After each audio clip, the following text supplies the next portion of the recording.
2. Hello and welcome to Spotlight, the official podcast of GRAPPL. I'm Benno. And I'm JP. And we're here, just the two of us, JP, going classic. We were just on the pre-show trying to fill in Matty's gigantic shoes when it comes to running that thing. Oh well, we did. The patrons can let us know, but he's off in Vegas. So yeah, it is just the two of us on the show this week. We did manage to get one more show in before he went away. The Cody Road show Cody Road show that was last week, and the Sting show over the weekend. If anybody is missing his and Garrett's voice, we'll try and get Garrett on a show again soon. But yeah, just me and you for today, JP. Yeah, it's always very weird. And we've gone straight through into the pre-show, which normally, but for those older listeners, it would have been like just part of that just would have been the show. It would have started. No, yeah. We would have spoken about that for 45 minutes and thought, well, we should talk wrestling, just sort of duty bound. Something that came up there at the end of it. We were talking like everybody being in Germany this weekend, and it looks like everyone had a cracking time. I wasn't jealous at all. Everybody out there. I will continue to say year on year, this will be the year that I go back and then not get round to booking it. But yeah, it was half a decade ago, JP. We did the live show in Germany. Me, you, and Joe at the very well received live podcast show that the WXW put on. We were the semi-main event, but we were the real main event. Really on that weekend. It was our last weekend on Indie Corner, and we launched the GRAPPL version of the podcast the week after. So I think we've got a 5-year anniversary coming up soon, JP. I feel like we need to celebrate it in some way. This should have been like a massive deal. But there are so, dare I say it, and this is a plug also for the patreon.com/GRAPPL. There's been so many shows and so much audio since there that the fact that 5 years as GRAPPL Spotlight. Yeah, as GRAPPL is absolutely insane in there as well. And Spotlight has survived for the entire duration of our existence for recording. Yeah, I'm completely ambivalent to it as well, but it's staying with us till our dying day, mate. We can't get rid now. We're locked into this. I was like, I don't want to call it British Wrestling Spotlight. That's shit. Let's come up with something better. And not only did we not, we kept the name when we stopped being a British wrestling show, and then we kept the name when we moved to GRAPPL, and then we kept the name when the GRAPPL app went away. So maybe we're just attached to it at this point. It's got to stick. But you're on the spot, JP. Any big memories from the 5 years outside of the terrible name of our podcast? You know, gone up and up. You know, a lot of big milestones in there. You know, but launching the Patreon, definitely one of them. Yeah. YouTube's still in its infancy, but you know, the little community we've built, Discord, live shows. It's been a fucking whirlwind of 5 years. I think, you know, there's a lot of stuff. I mean, the live show that we did for All In It with Poison Rhino, that's up there as the highlight. I mean, you meant like, you know, I think that's like it felt like just so big getting to kind of that point and being able to sell out like well in advance. That was just like incredible. 5 years has just hit me like a fucking like massive, like the Tango Man has turned up and just slapped me double-handed in the face, and it's just like shit. Incredible to think, just the amount of stuff that we've spoken about, just in terms of where wrestling has been. So recording, you know, as GRAPPL, before AEW were in existence. Yeah, we're doing retro shows now about things that happened while we were not only the Indie Corner's British Wrestling Spotlight, but GRAPPL Spotlight. That's where we've come to now. That's how long we've stuck around. Yeah, that's the thing. Like before this thing come back, let's do a full history. But like we started the British Wrestling podcast. That lasted a lot shorter than actually it feels like it did. I feel like we weren't even a year in before we started sneaking in little bits of like, oh, what's going on in the WWE news this week. New Japan was the big one. We started just randomly covering G1s, despite being a British Wrestling podcast, because it was like, well, Ospreay and Zach are there, so you know that makes it fine.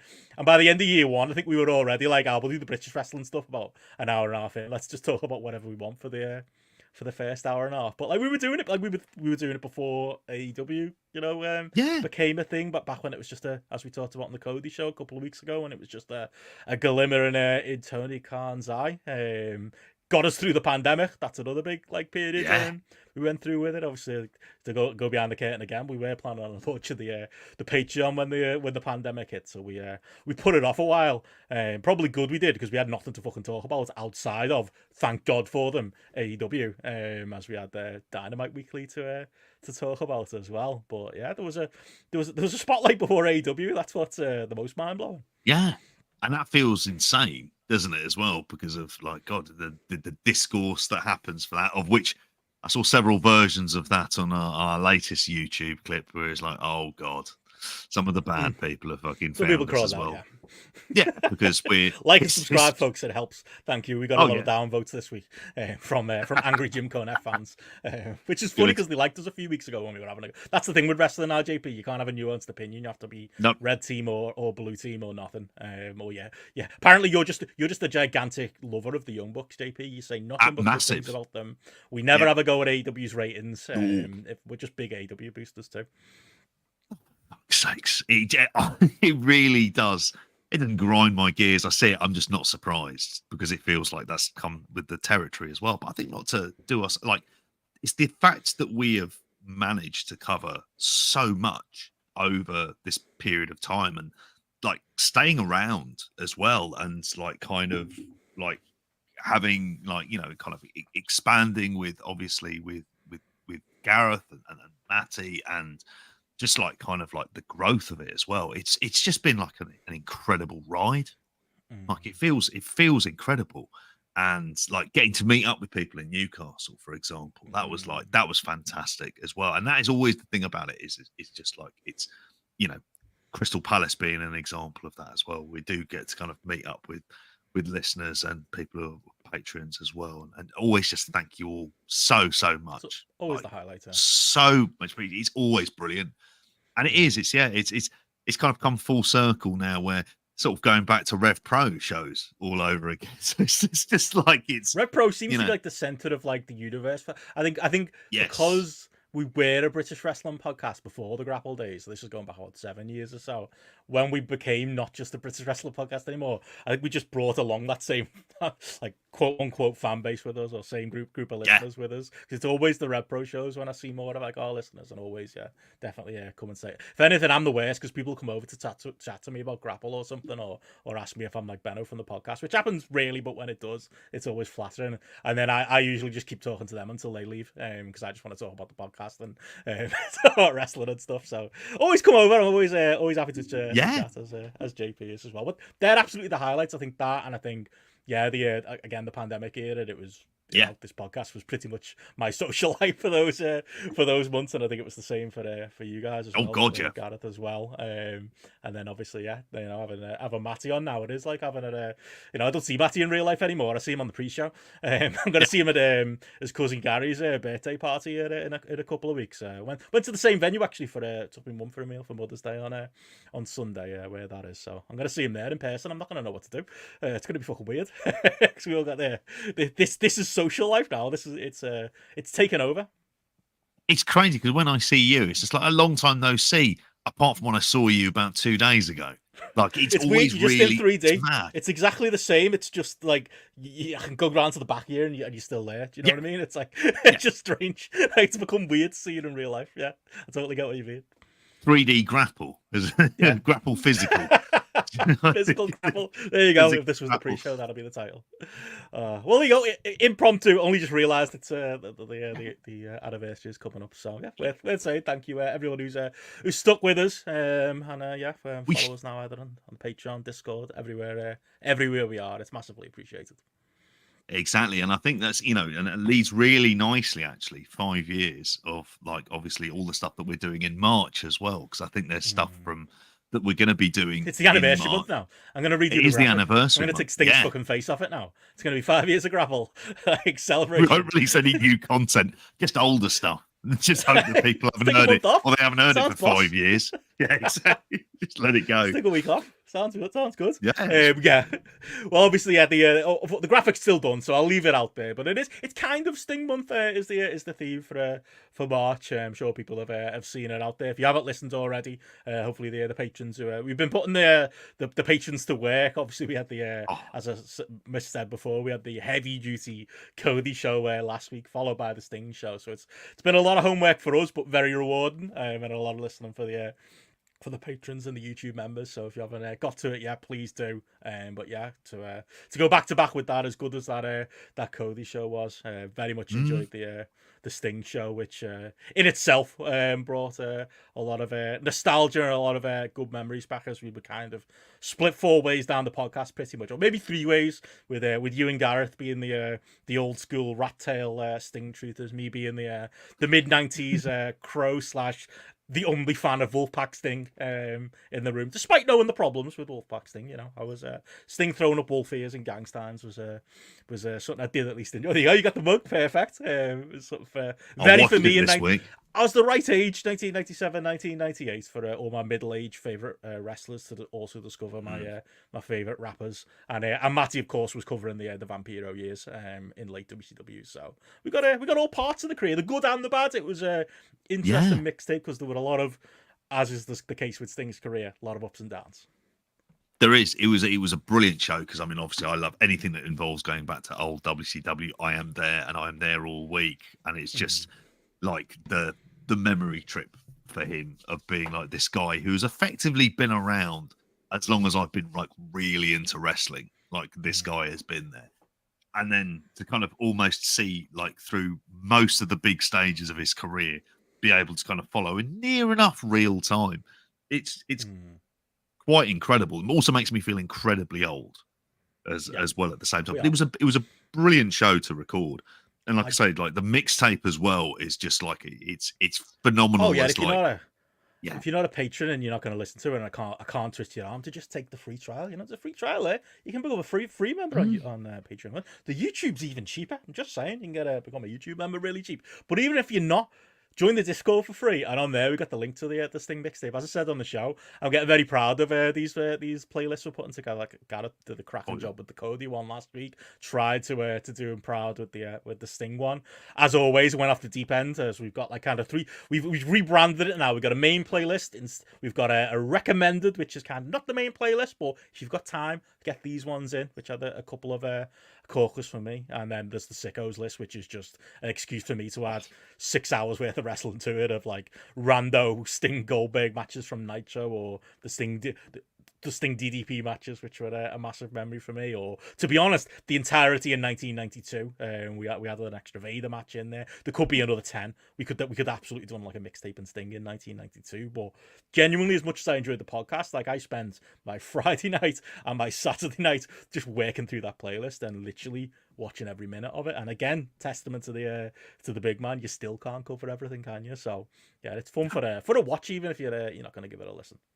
Oh, it's great because it's going through wrestling history as much, you know, all of these kind of eras, and, you know, particularly eras that are non sort of like WWE as well at the same time, particularly like going into TNA and all of the stuff from that. So yeah, brilliant show. And I think it like kind of leads really nicely in for, you know, sort of some of the stuff that we've got, you know, plans coming out this month as well. Definitely. On the Patreon, where we've got King of the Mountain, Eddie Sideburns. We've got, don't know what he's going to pick. I'm scared.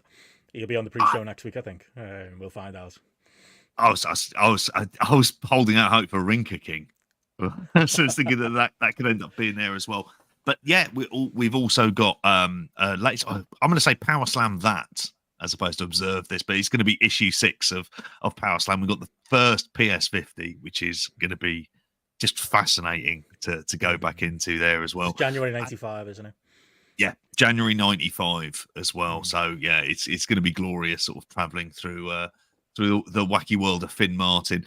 And we've got Ask GRAPPL, which for 5 years of GRAPPL as well. That feels like celebration. Yeah, the celebration 5-year that is. anniversary celebration at GRAPPL for patrons and YouTube. So if you enjoyed the Christmas show, for patrons and YouTube members only, and get that question. That kind of writes itself, doesn't it? I like that. Does.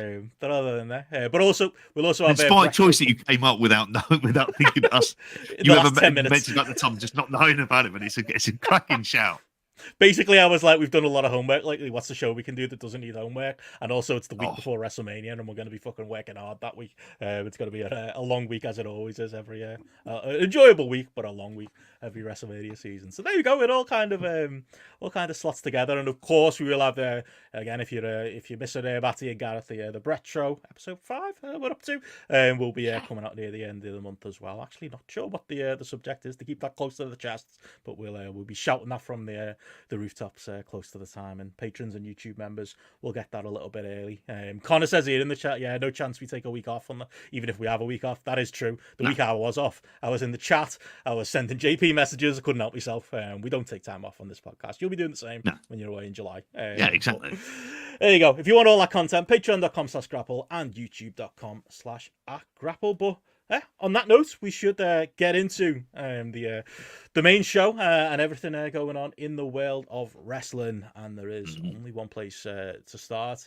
Heavy duty subject, but always deserves being the lead subject, no matter what else is going on in wrestling. And speaking of which, I think the reason this story came out is because very good journalists like John Pollock and Brandon Thurston are still digging into this story and still making sure it is front of mind. And of course, it is the Vince McMahon story. Is Front Office Sports have reported WWE President Nick Khan, COO Brad, and CEO Blab Broom as being revealed as key figures in the Vince McMahon sex trafficking suit. There is also reference to Stephanie McMahon in there as well. Essentially, those anonymous names that we didn't know, the corporate officers, numbers 1 through 4, those names have now come out, which is, there was a lot of guesswork going on at the time, JP, when it came to who the story was about. But we can colour it a little bit more. Again, this being the hard work of John Pollock, Brandon Thurston, and Tim Marchman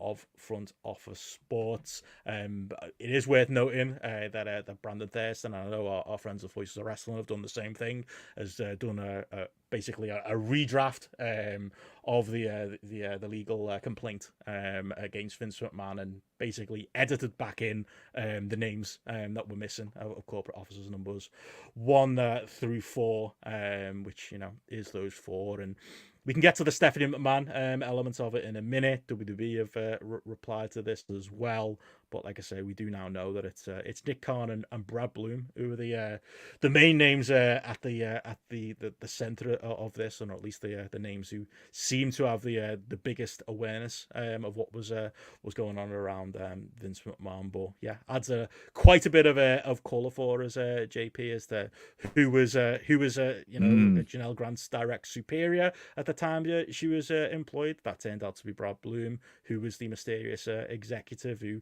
seemed to be fully aware of everything going on between her and Vince McMahon, and who Vince McMahon himself told Janelle Grant knew about it and was asking questions about whether she was trustworthy or not. Apparently that's both Nick Khan and Brad Bloom. But yeah, it's hard to say. We didn't really, it's a very serious subject, so you don't want to do guesswork, but I don't think it's gigantically surprising that these are the names that it's turned out to be.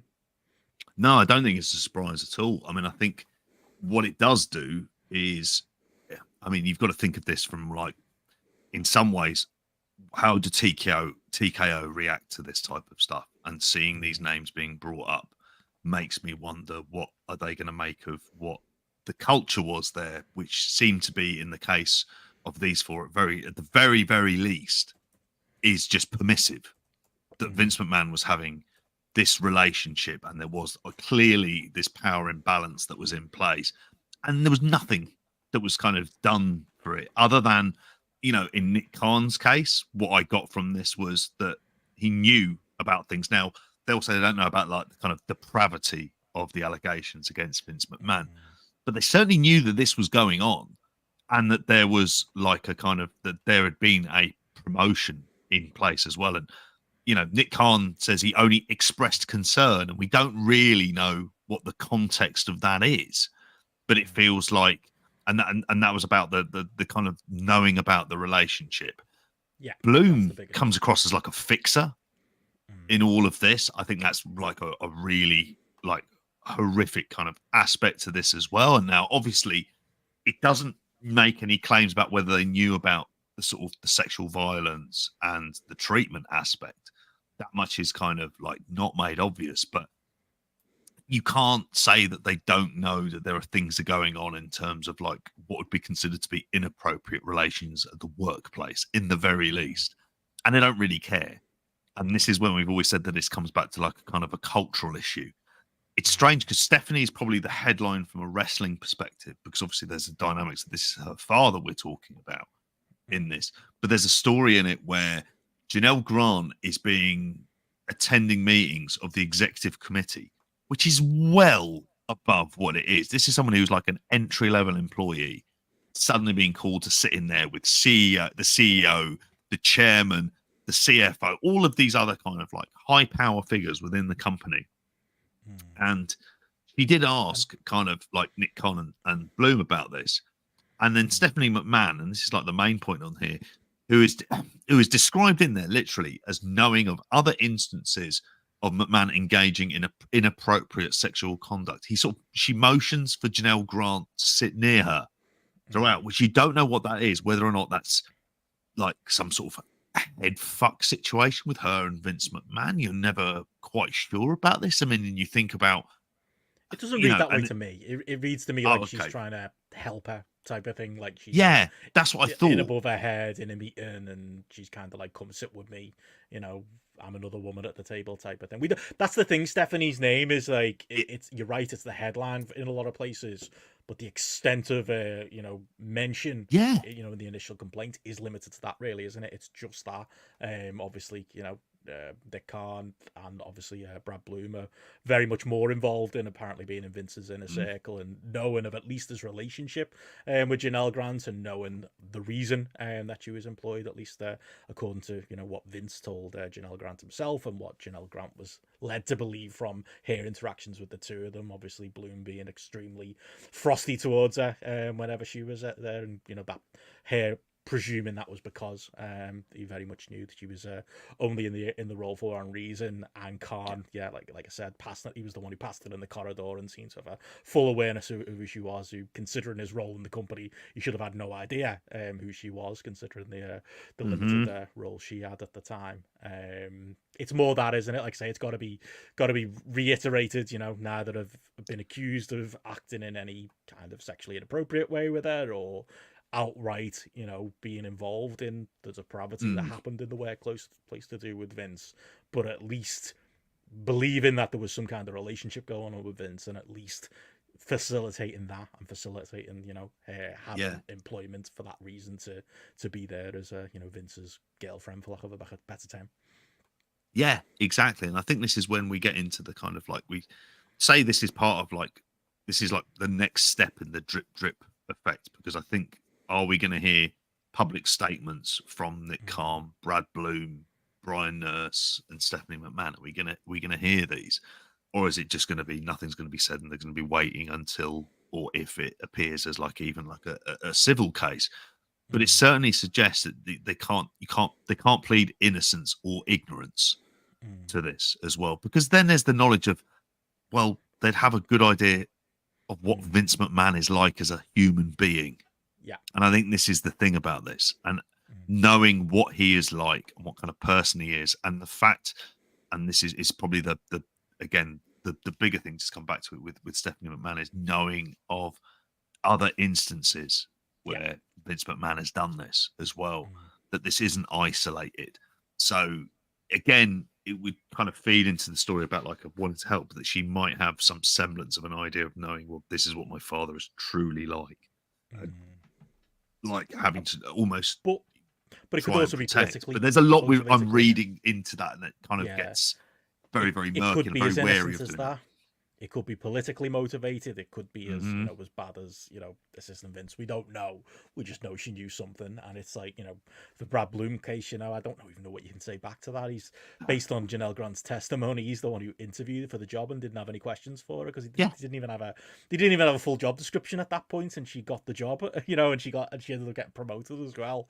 So you can't, unless you're a very dumb person, which I know nothing of Brad Bloom, but to be in a position he was in, I would doubt he's a very dumb person. I'm sure he cottoned on, and like I say, there is a quote there that both Nick Khan and Brad Bloom had asked Vince directly, at least according to Vince, whether Janelle Grant could be trusted, and that leads a lot of things. Like Nick, the biggest surprise for me is that Nick Khan's name is the one that's all over this. I suppose the one bit of internet sleuthing a lot of people did and came to the wrong conclusion was that the person that Nick Khan is, which is corporate officer number one in this, was Triple H, and he appears to not be the case. And I think a lot of the reason a lot of people thought that was going to be the case, and it was going to be a Triple H who'd said these dumb things to her in the corridor, and it was going to be a Triple H who'd allowed himself to get involved with this to the point where he's having conversations with Vince McMahon about whether she can be trusted or not.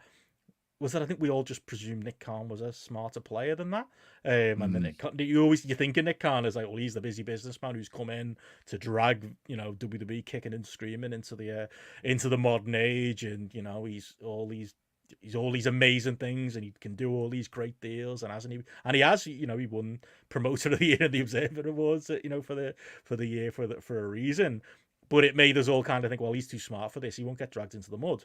But he's been very much dragged into the mud, like you said. Just the basic awareness of what was going on is there in black and white. And for the first time, we do have a WWE response to this. WWE saying they take the allegations very seriously.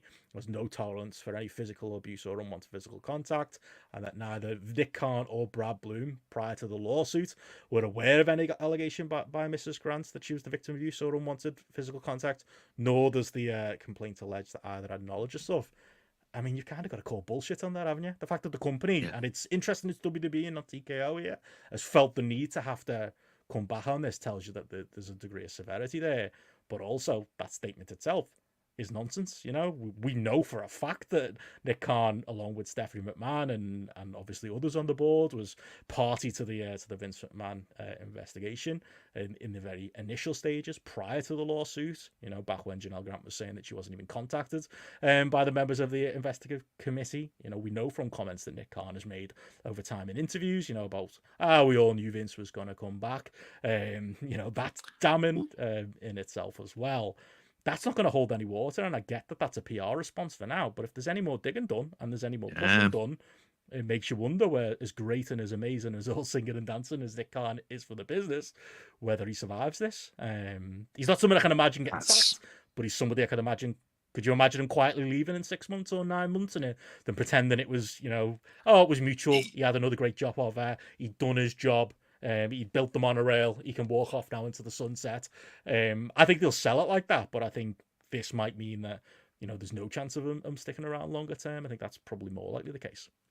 And I think this is where he himself may want the distance from WWE. And again, like you say, he's got points in the game, and his job. What was it initially before the sale and before the merger, I should say, and everything else? His job was to get the big TV deals, which he's done, and he's delivered on.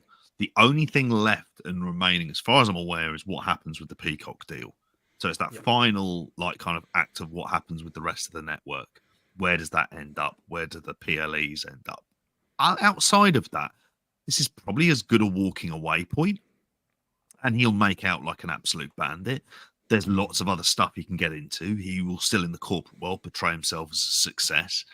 In this case, there'll be a lot of plausible deniability on his part. He will just say, I don't recall, I don't remember if ever brought up, and he'll be able to get away with that, sadly. That's why I don't expect there to be any kind of there's not going to be any big come to Jesus moment. There's no smoking gun here, is there? It all makes grim reading, but there isn't really a smoking gun that's going to cause that. I don't think that extreme reaction. It might be a quieter one.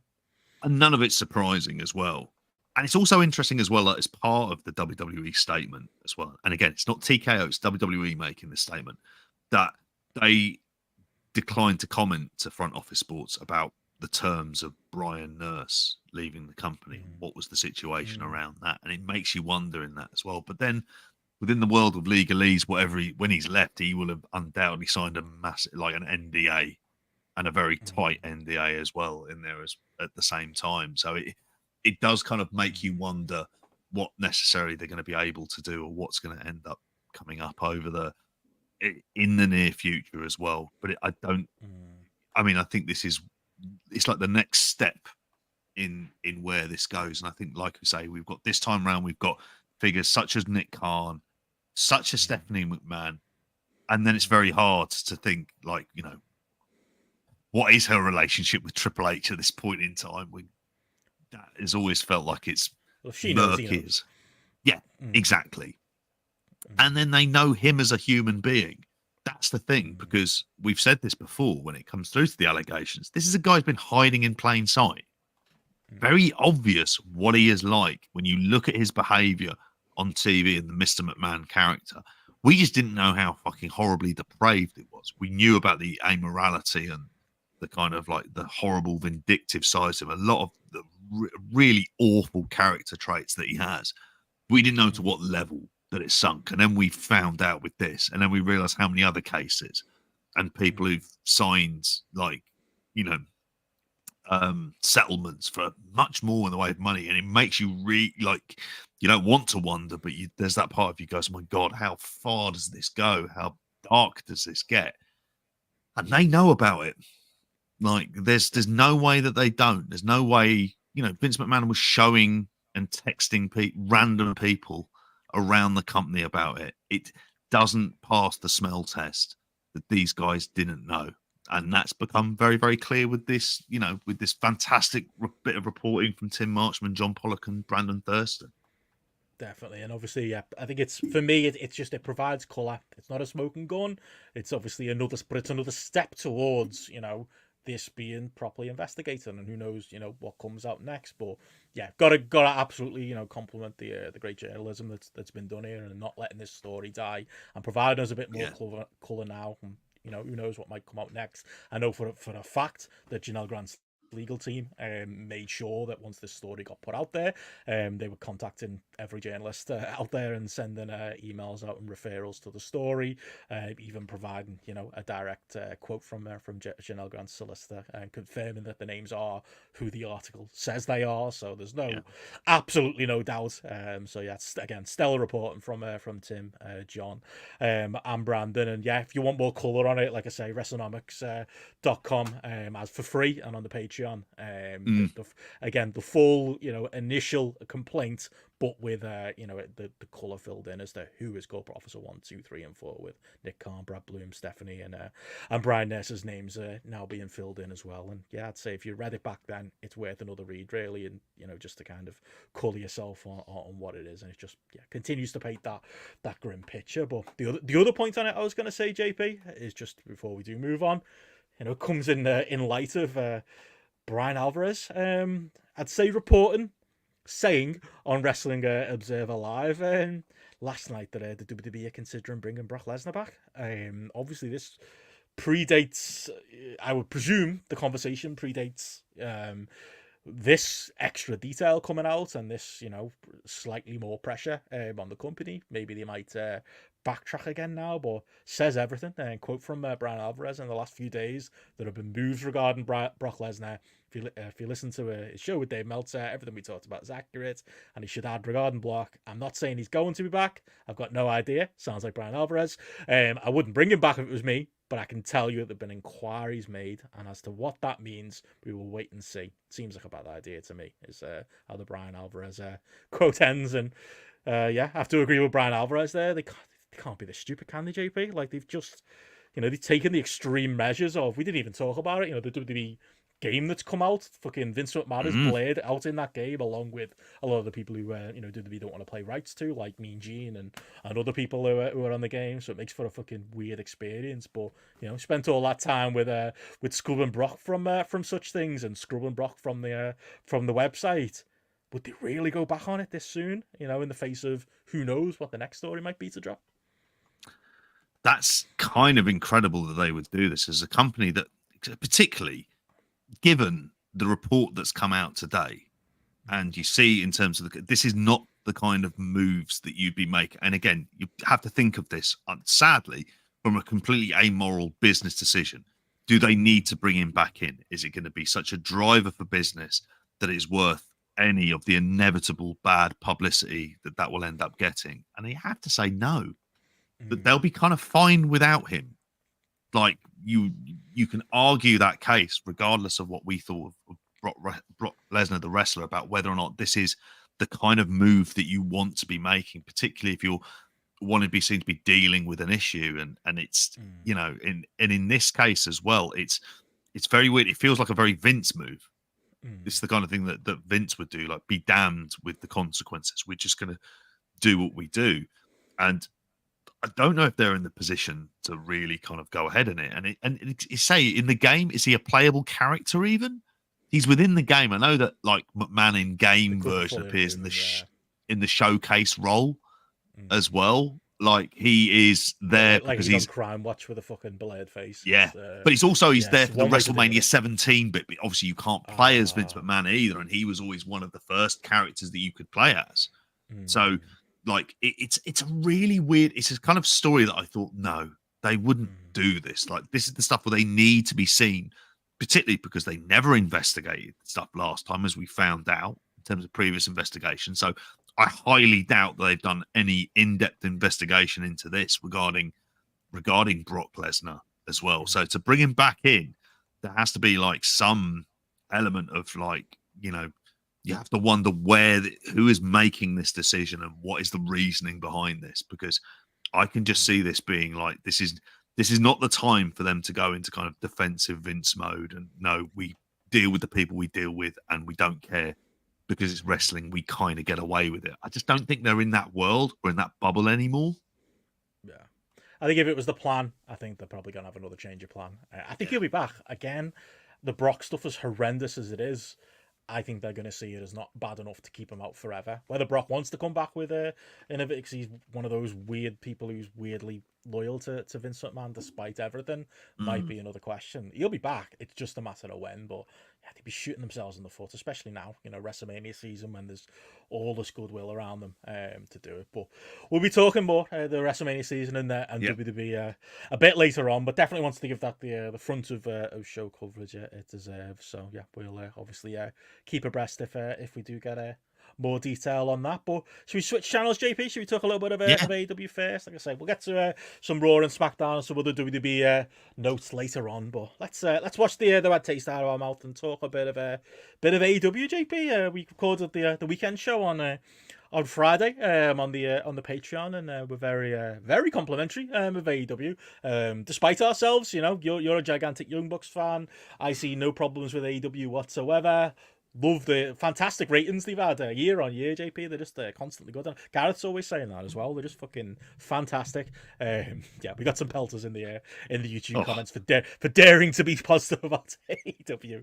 You've got to be one or the other. You can't. There's no middle ground, JP. There's no reason. But I think.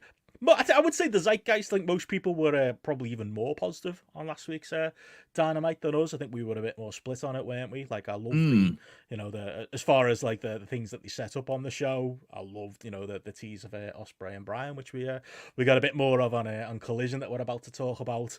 Very much loved the big Elite debut. You know, I think something maybe clicked this week with the Young Bucks. Was it with them? Was it a me problem? We can get into that. But I very much enjoyed that on the show as well. And overwhelmingly, it felt like, you know, with the new lick of paint, maybe the vibes felt like they were a bit back for AEW. I think you felt pretty much the same way, JP. And yeah, I wonder if it continued on through to the weekend for you. It was harder because it was a tape show and it had that tape show feel to it. I don't think I was as high on it as what necessarily I was with Dynamite. I found it to be, again, another kind of... You love the Young Bucks, don't you? So, you know, gigantic fan. Well, that's it. I mean, they weren't on telly for long in terms of the match with Okada. Exactly. Yeah, exactly. They were in and out. They didn't really talk that much as well at the same time. But I think for the most part, this felt like... for most other weeks for like Collision, because it's not on next week either. So it's like in a strange one where we've had... Recently, it's missed a week, but it's March Madness next week. So it's not going to be on next Saturday. This one was a taped one. The crowd was noticeably like tired. No Gladiators, and a bit no smaller Collision. as well. What a shit Saturday. No Premier League either, is there? There's only a little bit of Premier League, like 4 matches. Jesus Christ, what am I going to do? I have to go outside. I don't know, mate. It's terrible. Watch Killers of the Flower Moon. I think that's it. I think if there is the time you're going to sit through a 4.5 hour long film, mate, now is it. Exactly. You'll be able to do it then.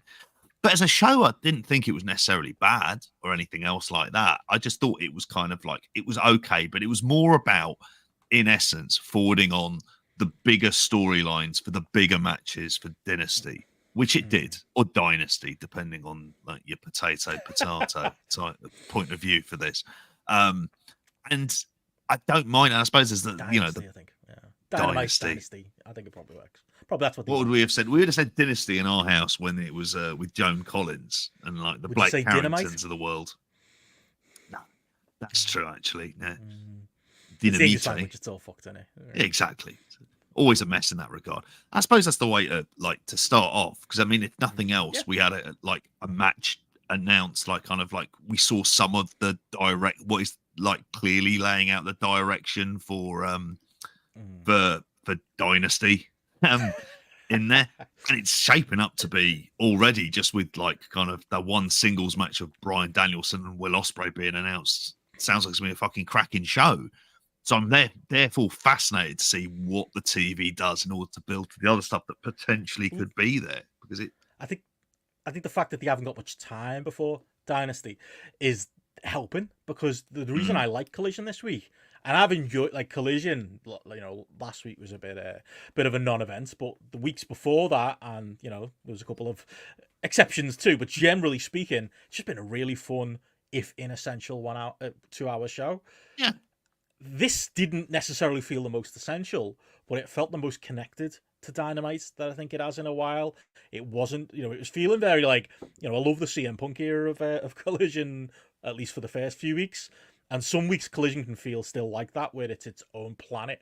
And and that's for good and bad. You're getting to see the extra wrestlers that you don't necessarily get to see on Dynamite in that given week, and it gives more airtime to people. And you were getting your great Bryan match, which we got again this week. In your first quarter, it had a lot of things to like about it, but it was inessential and slightly unrelated. I think because Dynasty's coming up fast, then they're going to have to use all the TV they can. And this, for me, felt... And again, I think the other big part of it is the fact that they recorded it on Thursday, so it was almost a benefit. Everyone who was in town for Dynamite on Wednesday was also in town for Dynasty on Thursday. And it just made, for me, for a better 1-2 show. It was like, oh, you enjoyed, what we did with Bryan and Ospreay on Dynamite? Let's continue that on Collision. You enjoyed the Elite on Dynamite. We can get into whether we enjoyed them on Collision, but let's do that immediately on Collision. I know there was some back and forth as to whether it was the right thing to do to throw a card in ring that quickly after Dynamite and get going. Maybe they could have saved that for this week's Dynamite, but they've got a lot going on there as well. But I think that was its positive for me, JP. I think that was it. It was a breezy 2 hours again. Little bit lightweight, a little bit like, if Gareth asked me, do I need to see Collision this week? I'd probably lean yes. But if you watch Dynamite next week, you'd probably still be fine. You'd probably still catch up. But it just added out that little bit of colour in there. We got a big moment with the big Pac return on there. And yeah, it was, like I say, a really, for me, a very enjoyable show. And kind of continue the pattern, but in a different way than recent weeks. I mean, do you want to start with that? The follow up with the Elite and Pac coming out. What did you make of that, JP? Putting a card out in the ring immediately, and us immediately getting to see what it looks like when a Carter and the Young Bucks team. There was things I didn't like, and there were things that I liked. I mean, it wasn't like a spectacular debut for the $4.5 million a year man. I'd say with a massive asterisk next to that, possibly calling bullshit. I think it was in the sense that he didn't. I don't know. Part of his gimmick, I'm imagining, is going to be like in these kind of matches, is he just doing it with complete disdain. Yeah. So he'll beat up someone, he'll throw them into the corner. The other guy tries to punch him, and then he just hits a Rainmaker, which Tony Schiavone didn't know the name of, which is shocking on his part. Really, he should know that. Just say a ripcord clothesline. It did. It was like, nah, you should fucking know that, mate. You didn't miss, should. By the way, to follow up on the weekend show. No, he's gone. wouldn't have known he was there. It was just more Nigel getting slightly more and more eccentric. But I think, you know, he looked fine. I don't think he looked bad. I don't think he looked great, but this was a 2-minute long squash match. You are never going to get that. And it's more that he can win and win easily. That was the thing that was there. It was when he looked a bit weirder when you've got kind of getting a few digs in on him and then he's having to kind of like take a powder in sort of typical US TV. That was just a weird, jarring scene. We don't see him, never seen him do that in New Japan. Yeah. And that's just slightly odd to see. Yeah. Again, not that it's necessarily bad. It's just a really weird position. Yeah, I'd agree with that. For me, I go further and say I think it's good because I said it, like him coming in. Same with Ospreay, and I think I'm actually eating crow on both of them. Like I thought Ospreay coming in, you know, was best wrestler in the world. Of course, you sign him. You know, to some, I know there's people who won't agree with that, but you know, in ring point of view, possibly the best wrestler in the world. Let's just leave it at that.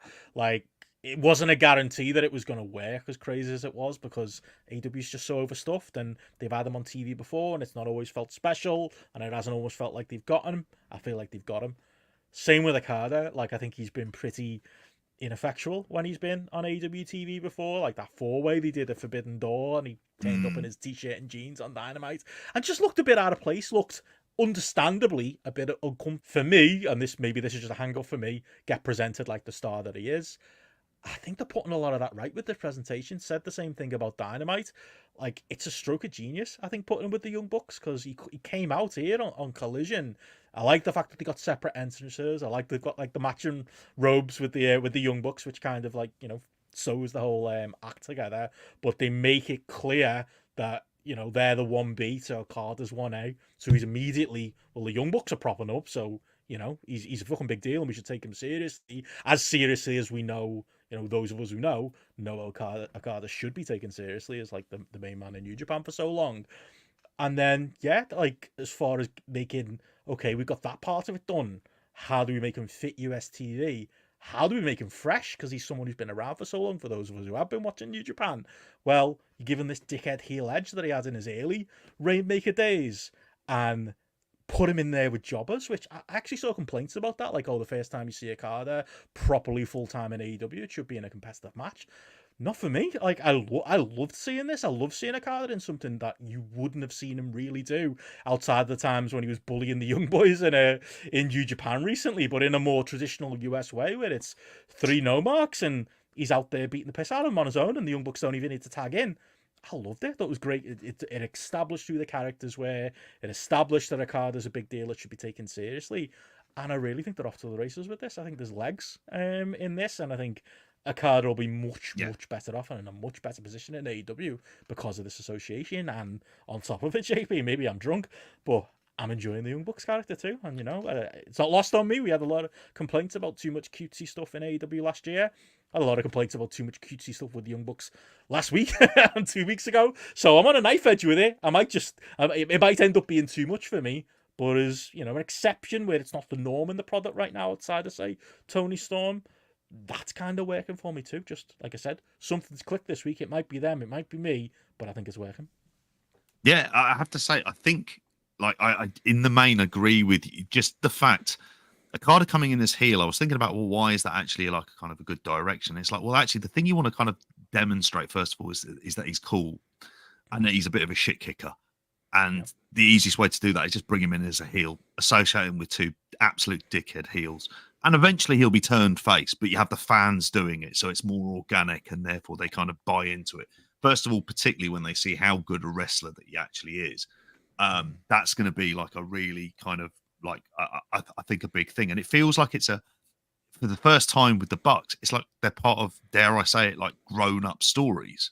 Yeah, like it feels like just a different kind of direction. I know they're going to get to the Kenny stuff eventually, but it feels like they're in the right place, and this is part of like actually their job is to present and big this guy up. It's just going to take, for me personally, getting used to seeing him working in that kind of like TV environment. But how many times have we seen people debut, and they debut and it's a competitive match and it goes on for too long, and then we all complain that they were in there and it was like, well, why are they in there for like having to sell to, I don't know, Angelico, who was inexplicably on this show?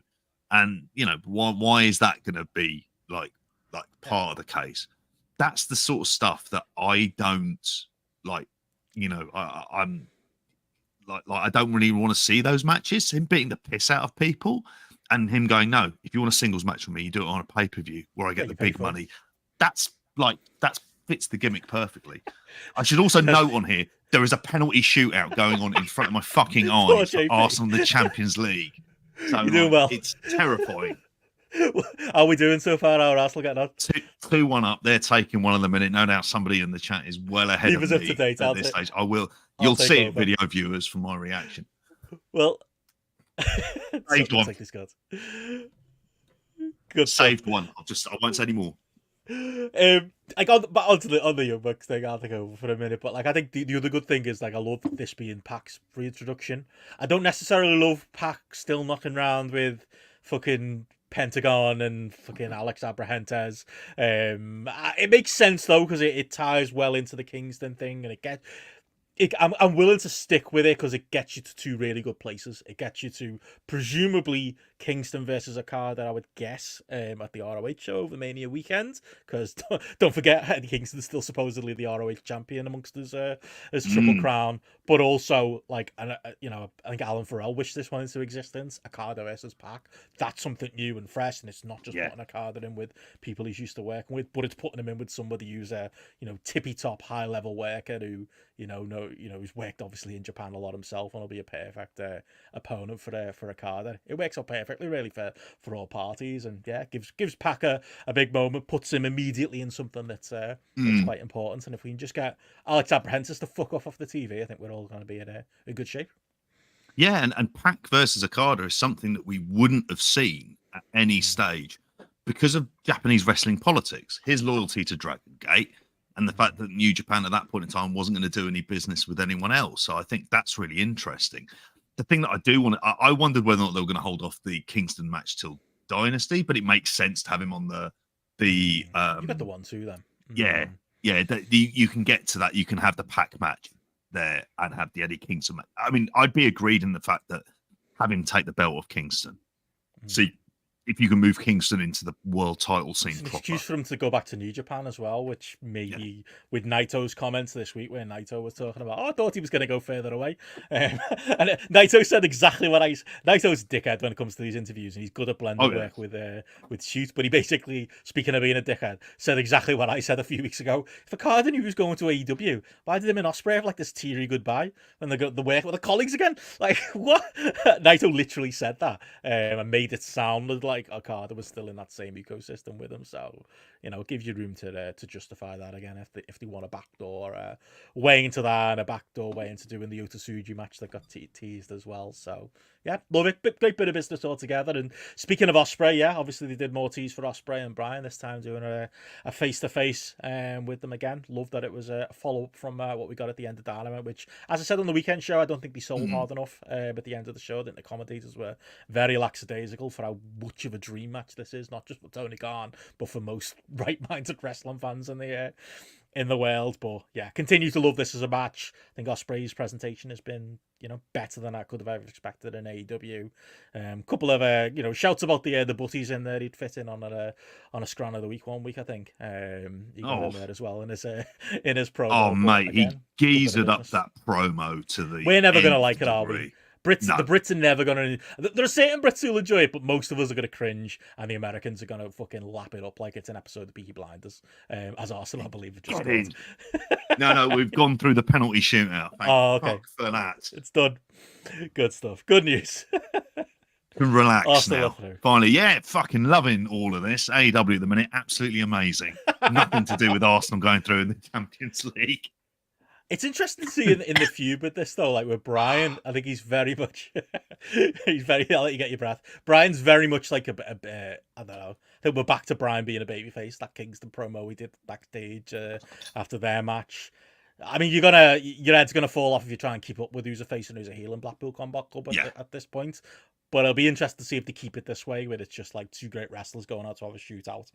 And then we get a dream match. I think they'll probably keep the build clean for this one, and that's the way it should be. And I also think Bryan should win. That's another thing I want to throw in.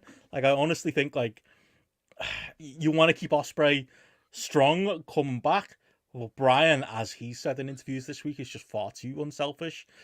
He's going to want to lose to Ospreay right away. I think there's a juicier story if maybe he beats him first time and then we do some kind of like, you know, do like a trilogy or something, do 3 matches and Ospreay gets his win back. I don't know. Just throwing it out there, but maybe it won't matter. Maybe it's just going to be all about the match. I wondered about that because, I mean, obviously, I think this is a thing that we're going to see for a lot of AEW cards now because now they've genuinely got the roster that they're going to have. Every pay-per-view is going to have what is set up to be a killer Will Ospreay match because that's the version of Will Ospreay that is best use of, like, if you want to see him have like the best wrestler in the world being given like outside of TV time restrictions and stuff like that to have incredible matches, you need to pay for it. And I think it adds something different onto the cards as well, where it's like, just for the time being, you need to get these out. And this stuff that AEW never did. This would have been a match I would have held off on for like 2 years inexplicably and thought, no. Like, I'm just glad that they're going to directions because exactly. People get fucking injured. People get injured. People leave. You never know what tomorrow's going to come. We always thought we get those Cody matches, and we didn't get about 7 of them. You don't want to be in the same position, do you? You've got them together. They're both fucking healthy. They're both hot. Let's just do it. I love that. That's different. Maybe that's a positive of the pay-per-view coming up. It also gives them something to sell pay-per-view on, and it forces Tony Khan's hand to actually put the big matches on. I'll always take that. But yeah, any other notes on elsewhere on Collision, other Dynasty build? Should mention I did enjoy the Bryan match on there as well. I like Shane Taylor. Shane Taylor's he's one of those guys who, like Bryan, loses too much.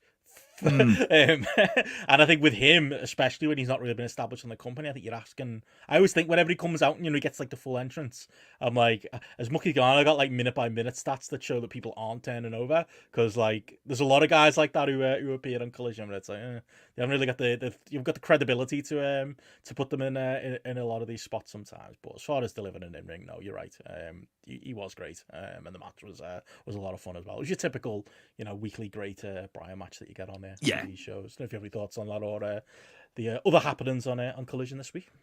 I thought in terms of that match itself, I thought it was like your standard very good Bryan Danielson match, which then I have to say I got like kind of very excited about the idea of him and Ospreay because I just forget, like, Danielson on TV as a match. When did he have a bad match? Has he had a bad match like on TV in AEW and just standard TV matches? No. Don't think so. I think Shane Taylor is just one of these guys who, I wouldn't say it's the wrong company.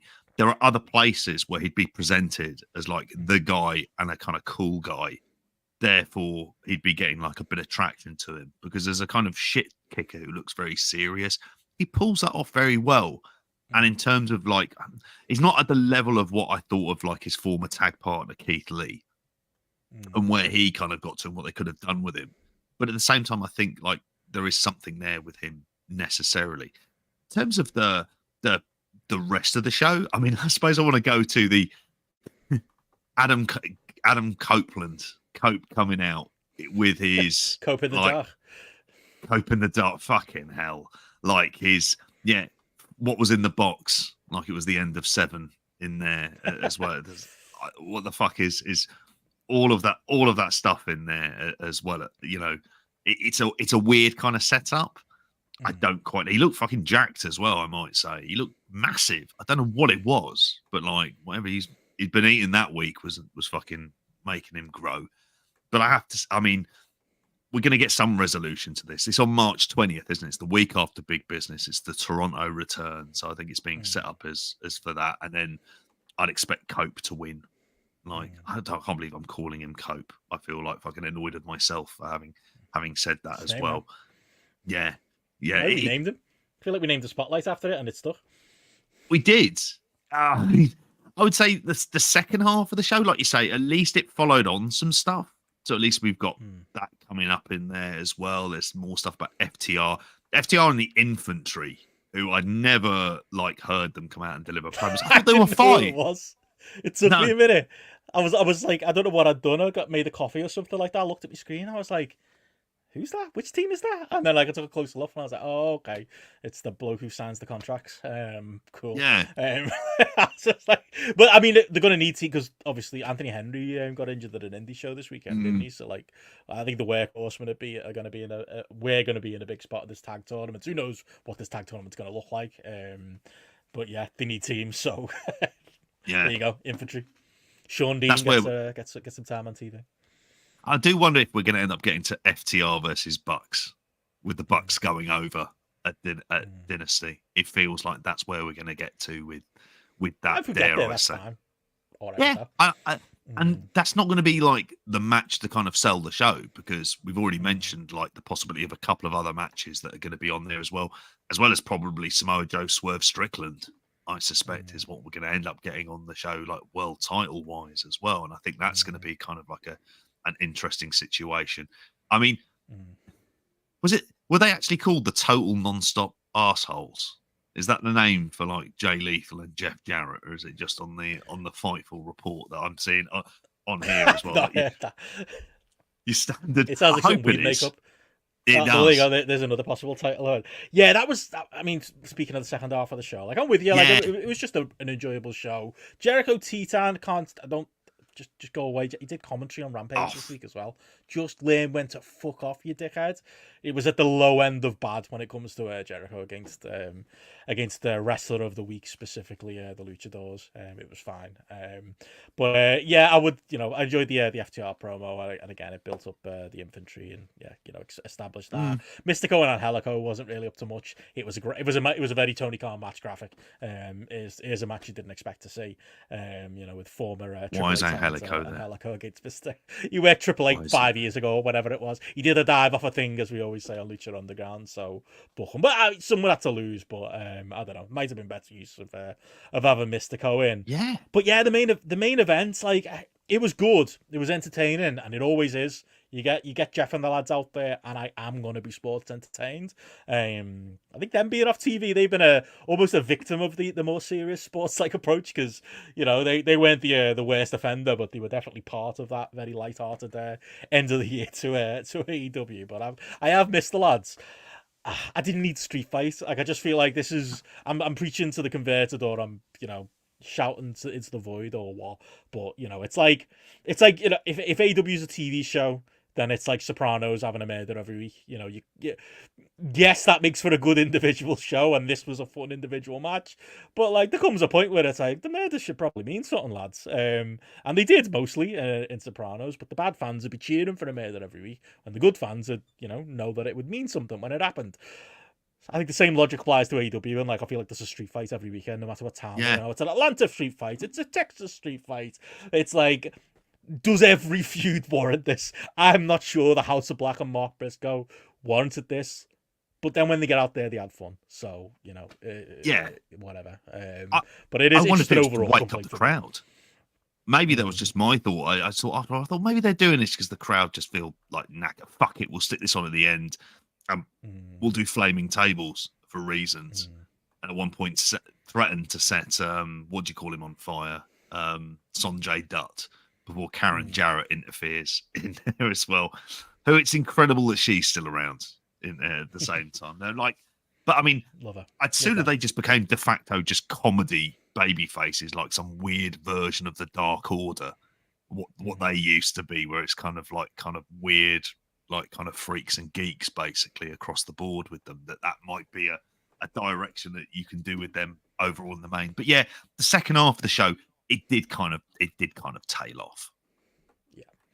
Oh no, not else to say really on Collision. Nothing really to say on Rampage, to be honest. Rampage was fine. It was just, the three-way was all right, and Jericho was unlistenable on commentary. That's kind of my Rampage review, really, as far as this week goes. There's just a lot of characters on Rampage, like, oh, the Butcher and the Blade is still employed. Oh, I forgot about that. That you kind of get, but they were rating wise pretty decent week for AEW. Weirdly, and I think this is just one of those statistical things. Rampage, the normal rating it did 346,000, but was up 30% in 1849, which is, when it's low numbers, And don't get me wrong, it's still a fucking 0.13, up from a 0.10.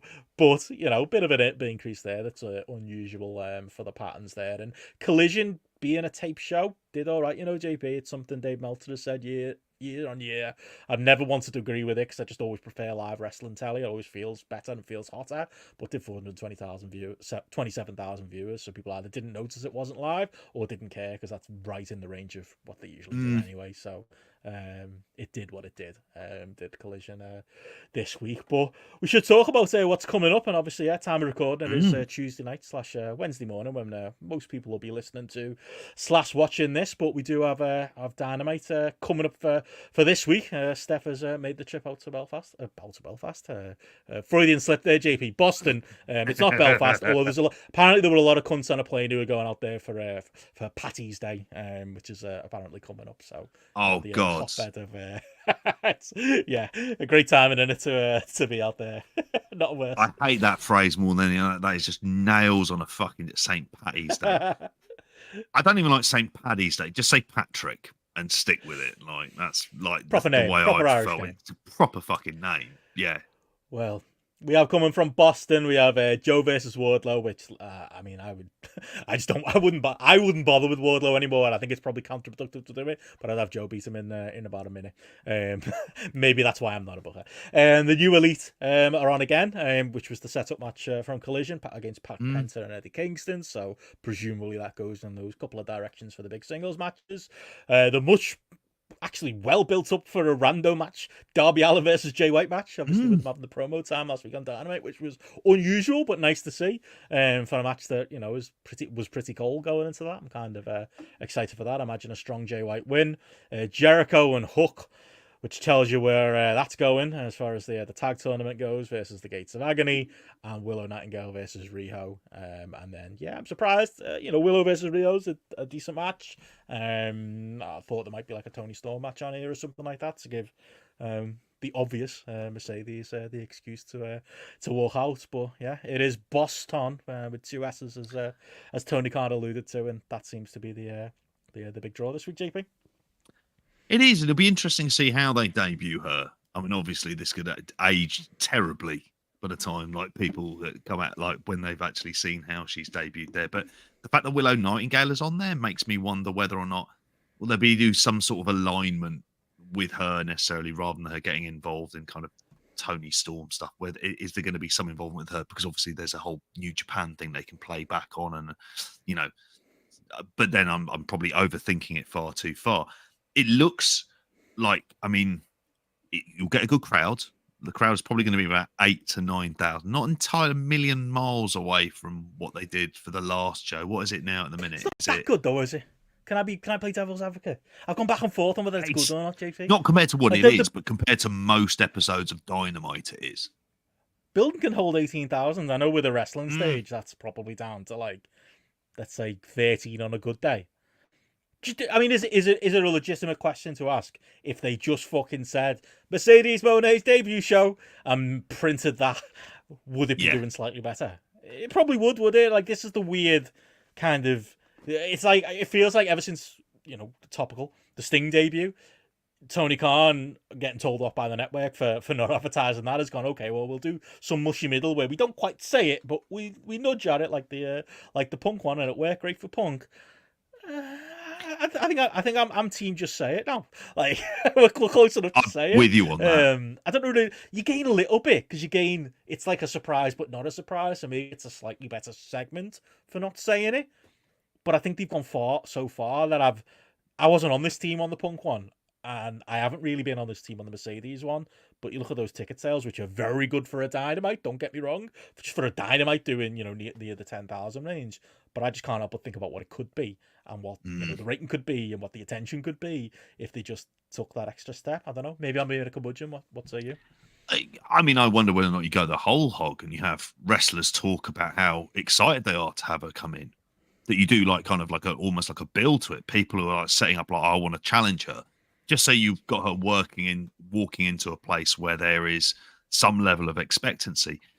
I don't think they're in the position where this kind of stuff works. And the Punk one, it was so unusual because this is Punk returning after 7 years. Like it's a completely different like scenario. It's not. She hadn't been away for too long. She was at Wembley in August.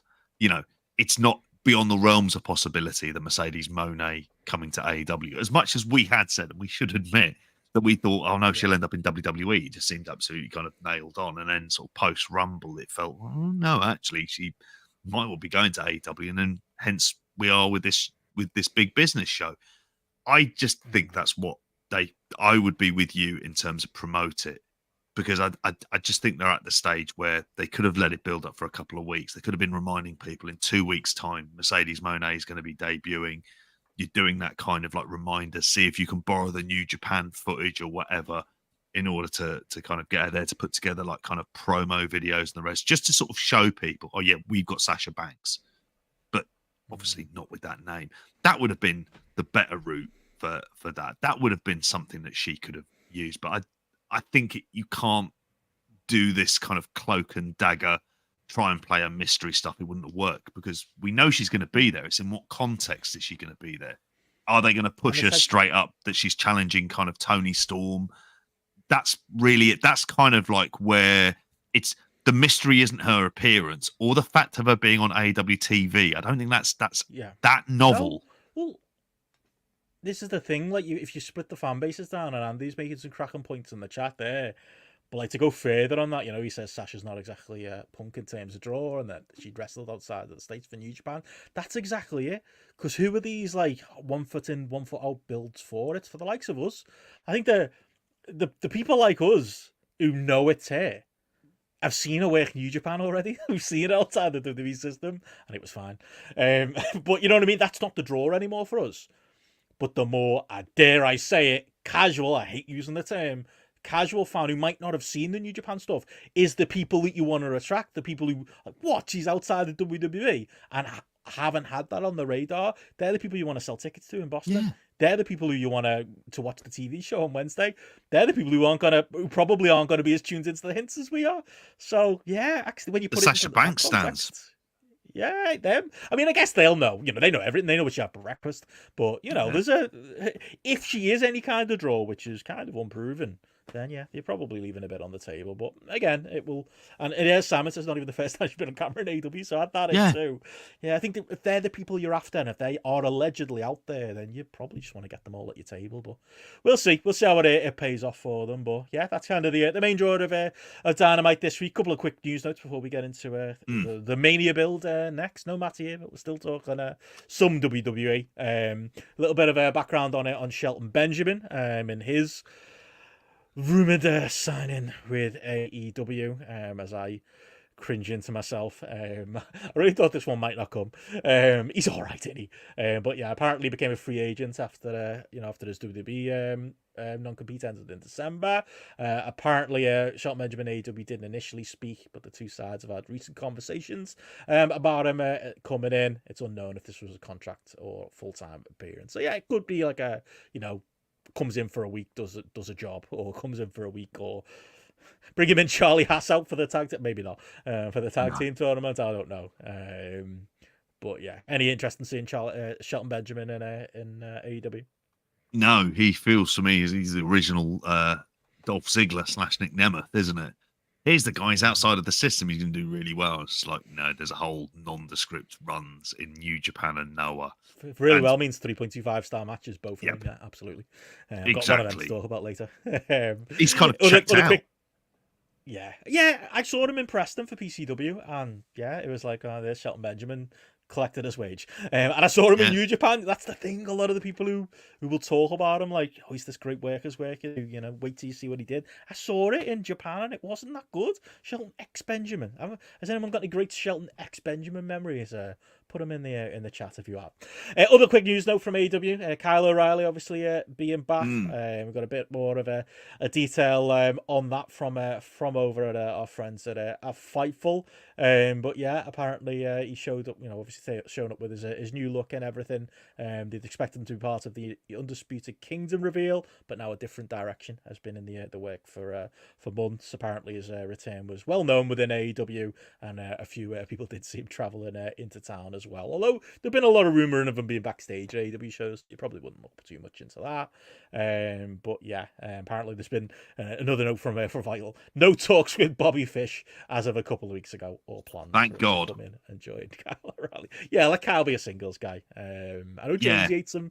James has got a real problem with Kyle O'Reilly. I'm usually in tune with Jamesy for the most part. I like Kyle O'Reilly. I think he's all right.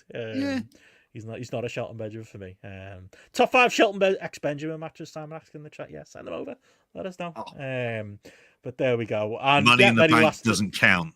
A springboard jump onto a ladder does not count as a springboard into a super kick with Shawn Michaels. That way, remember that? He did it. Hey, top 5 spots. He'd be in there absolutely. Workers. And finally, AW note. You threw this one in, JP. New AW hired Arcady Aura, is that a name? Yeah. Okay. Apparently, she's going to be around as a backstage interviewer to help out with Renee and Lexi now.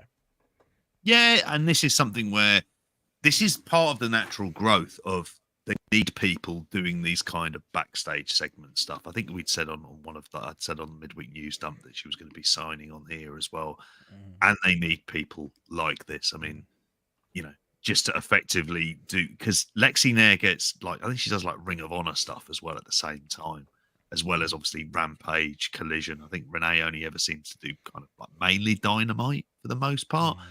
So there's always going to be places for this. This is almost going into the talk of the commentators. That's where I thought for this about this is the stuff they need to kind of get in order. I know WWE obviously had a big reshuffle of commentators recently, which, when we come round to it, dare I say it, it's not the worst. I don't know, maybe that might just be me and I'm just getting fed-brained just to go completely contradictory on the whole thing as well. But yeah, not the another worst, new signing, mate. Yeah, not the worst. There we go. Well, speaking of WWE, we should get over to them.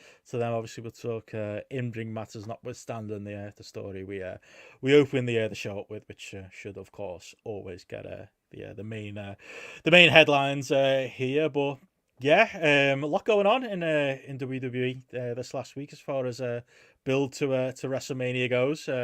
Not just The Rock continuing on this midlife crisis that he's been doing, but he's been cutting promos over on YouTube. Got another one of them on Friday night with his little cowboy hat. Hopefully we don't get pulled down by YouTube for this. Just gives him an excuse to swear. JP speaks into a camera for 10 minutes and then eventually gets to the good bit. To be fair, Matty wants to make sure we included this in the show.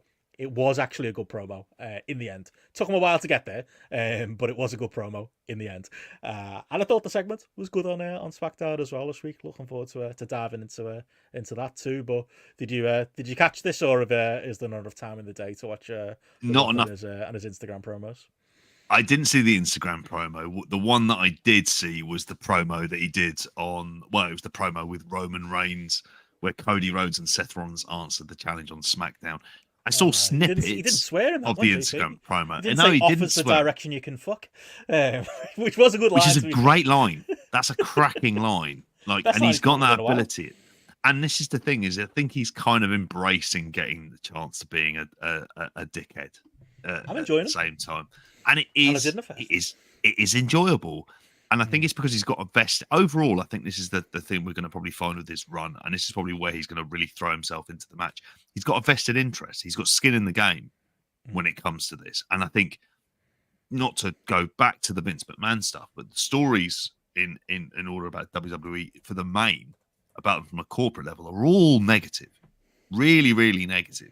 This is something which is vaguely I wouldn't say a positive, but it's more stuff that serves a kind of necessary direction. Oh, look, we've got The Rock, and The Rock is kind of fine. So he gets to do the kind of silly stuff and sort of deflect attention away. And that's getting you thinking that this is what they want you to think of when you think of WWE. You think of The Rock's back. And he's enjoying himself, if nothing else. Just, I wish it wasn't so fucking long. Just mate, I can't sit down. So the network, mate. He's fucking I get why they're putting them on last, because it's the quarter-hour show for SmackDown this week. You know, we don't really get into quarter-hour conversation much anymore. But, like, I mean, look at that. Which one was the Rock in, mate? Guess. Without even looking at the text. Like, it's the last quarter. You know, nearing 3 million overall viewers. Over 1 million in the demo. Like, that's insane. And it grew, you know, from through the last 2 quarters, you know, from 2.46 million to 2.83 million. That's the Rock effect. Matty will want to give Roman some credit, and he deserves some, because he's been on a lot of the highest ranking segments in WWE the last year or so. I will give him that credit, but this is very much the Rock.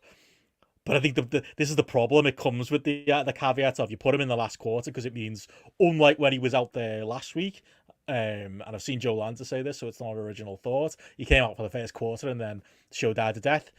You put him in the last quarter. You know, this used to be the way wrestling shows looked, JP, until the Dynamite era, or until more to the point, the 3-hour Raw era. But shows grew over time because anticipation for the main event segment. You know, it works from a ratings point of view. Unfortunately, the cunt just can't shut up, and you end up with like a fucking 25-minute promo squashed into, you know, just over 20 minutes, and they struggle to get it all on TV. And it's not, this is on Fox, and Fox aren't fucking round. Fox aren't letting you have an overrun. I even heard that there was, because on the night I was watching this live, and we were watching on, you know, a very legitimate feed for Fox. I think we had some kind of New York affiliate on what might be an IPTV that is absolutely legally gained by myself. They just about got the Cody slap in. But apparently some affiliates, when the little SmackDown logo popped up in the corner before Cody did the slap, they cut them. And it's like, that's the problem. He's great and he's been very entertaining, but he's sucking all the action out of the room and just going on to the point that, like, they're barely getting it on TV. We were watching live, and I said to Steph, I was like, honestly, they should have him out now. It was 1:20 in the morning or whatever time it is. The time difference is a bit different now, isn't it? We're only 4 hours behind. But it was like, fuck, get him out there. Get him out there now. Because you know he's going to drone on. And like, they put it like, Dragon Lee had a match. And it was like, just make that your main event. And if we don't have enough time for the Dragon Lee match, it gets bumped to next week and we all move on with our day. Like, that's the way wrestling used to work, wasn't it? Like, you know, you have your just in case, you know, when they used to do time limit draws, they book a main event that wasn't really the main event because it was never really going to happen, because the time was going to be taken up by something else. Keep them in the main event slot, but like, and it worked the first week. You probably give them 30-40 minutes. It's what the WWE fan base wants, and by these ratings, it shows what the people want as well, and it's probably what he needs to spit his points out at this point. Yeah.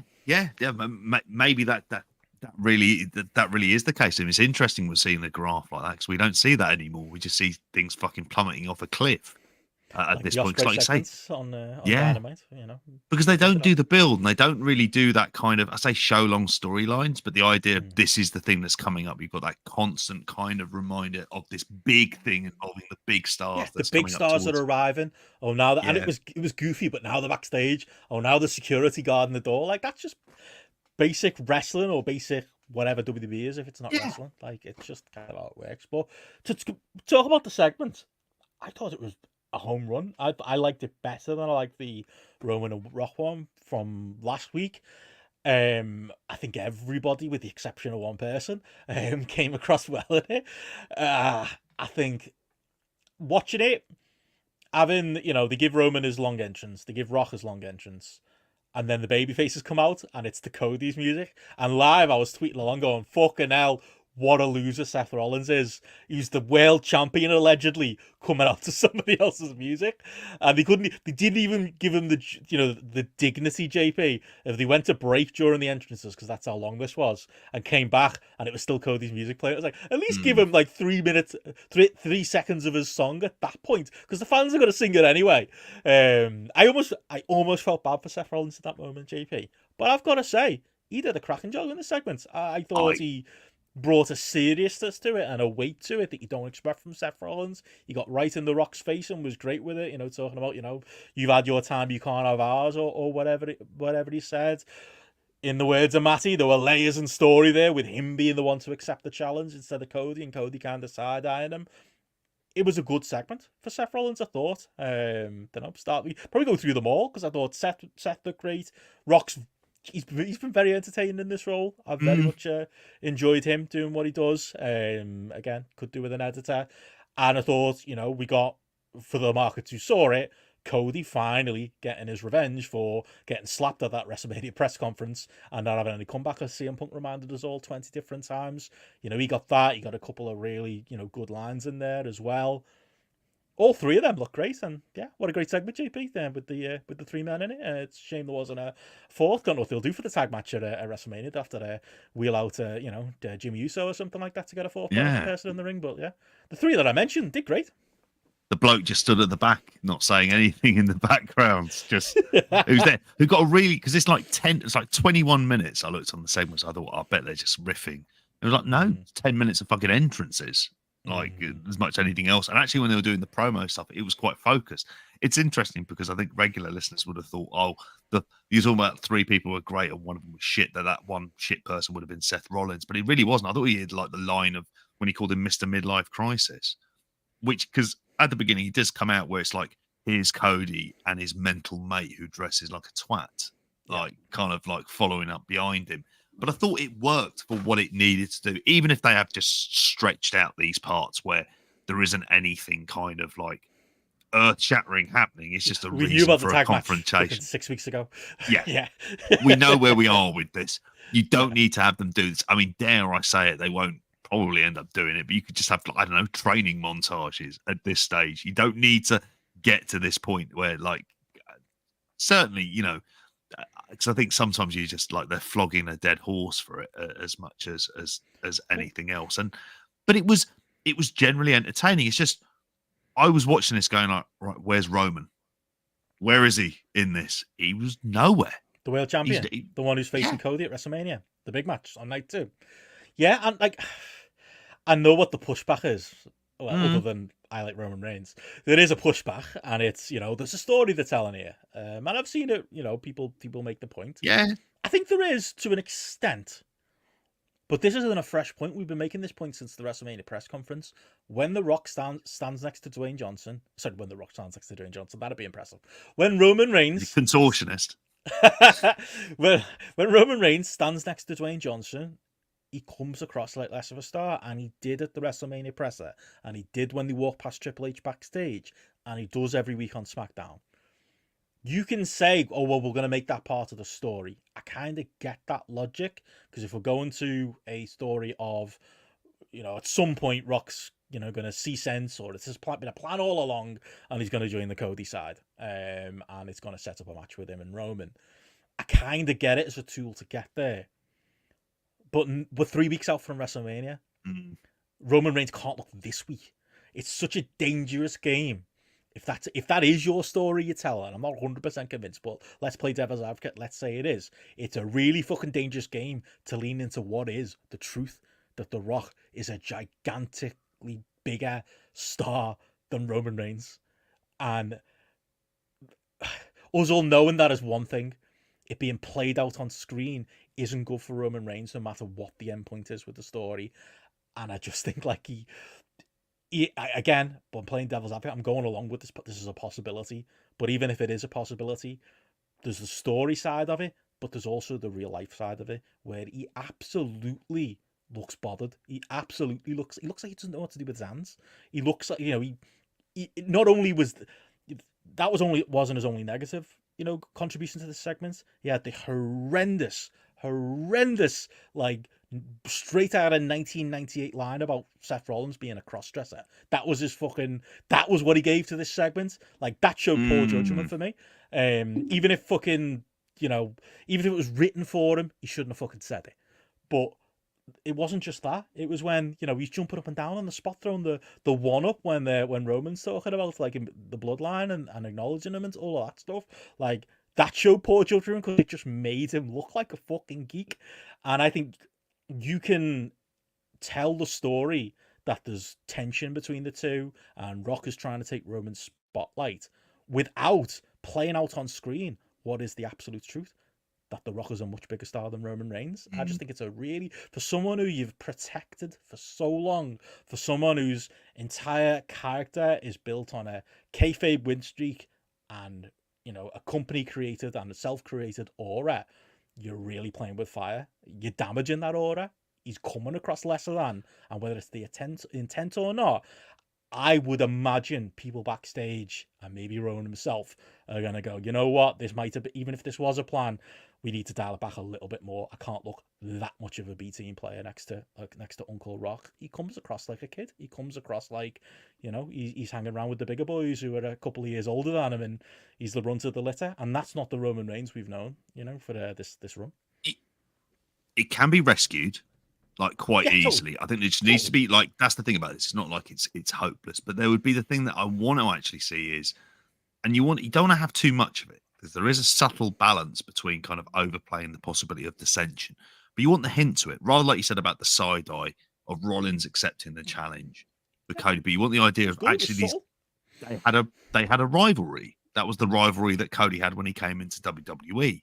Then he was off when he was injured, and those kind of things. They're things you really want to play into for the longer term story. So I think for this, because that's clearly the direction that they are going to end up going, where Roman is, all of the things that people are saying is like, yeah, they're going to take place. You're going to have The Rock and Roman having a blow up. Of course, this is wrestling, for God's sake. It's all part of that process. But it is about how you get there, and it is about how you deliver this on the week-to-week basis. And you can't let these things drag on. You can't let people become overshadowed because there's the big star. Because that was always the problem with the Vince era. Of him in charge is who was the guys who were getting that was taken to the extreme, but it was the older blokes winning. That was the thing that happened on the reg, and it was the thing that we become kind of used to, and they were presented as the really big stars. And you think, you guys should know better than that, and you need to think about how you are positioning Roman. You need to have a point where Roman just gives him the side eye and just looks and says, well, hang on, I don't agree with that.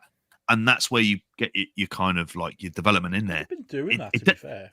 But it doesn't help that Rock kind of takes over a lot of these. He takes over the segments as well, because he can't really be controlled. He looks like the gimmick and the real life situation, which is his boss. He can't help himself, but he does. He's in these segments alive. He needs to actually dial it back a little bit. I think some of the blame goes with him, because we've got to remember again, if this is a story and there's going to be some kind of turn on Mania Night 1, that gives them one lot of 24 hours to make Roman Reigns versus Cody Rhodes feel like the big match it's supposed to be again. And Cody Rhodes is doing the heavy lifting for that on Raw, especially this week with the promos.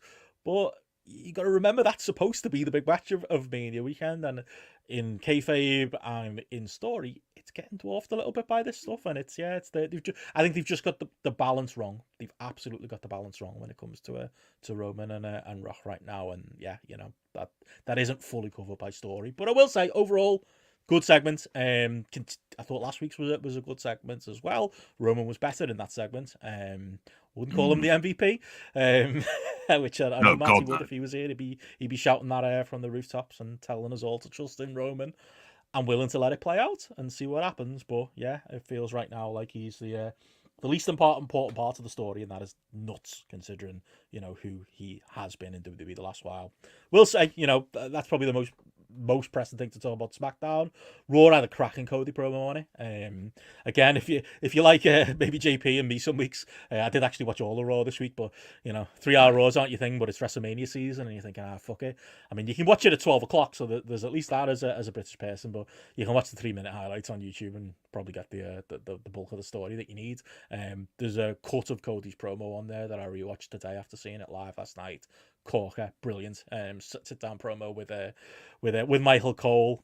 Brought up Brandy, who got a pop, which blew my mind. But yeah, continues to sell this match. That gave me a little bit more hope. That's worrying. He did a good job. And again, I thought Seth's good week continued on. I don't know if you saw the segment with him and Drew. Didn't necessarily love the end with Drew sloping off like he was about to go cry backstage.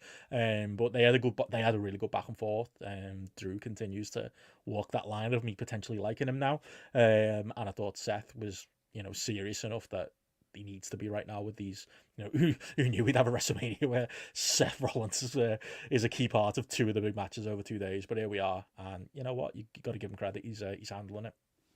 Who knew that we can have Seth Rollins versus Drew McIntyre and us be somewhat positive about it? That's a weird fucking world that we've entered into at the same time. But there we are. But I am.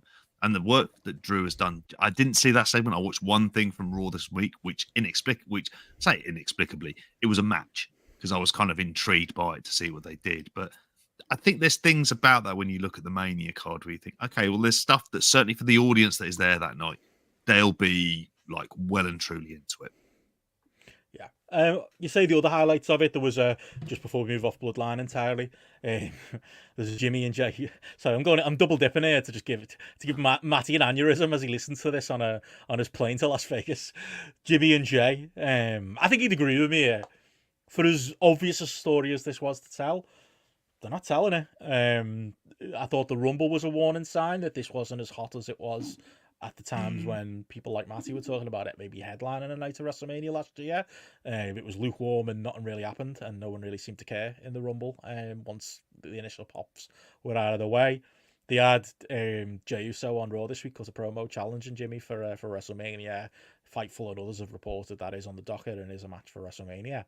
Feels ice cold right now, though. Like, I've got faith in Jey Uso. He's not main event Jey Uso, but he's up on mid-card Jey Uso, and he's, been relatively well protected and pushed. But the other one, mid-card Jim, am I supposed to believe that he's going to be hold up his end of the bargain? Because he's been an absolute nothing for the last while. Even that's been a real negative. But now that the Bloodline is sunk down to just being him and Solo as goons for Roman, then the goons with not much credibility, and the seem to get beaten to a pulp every week.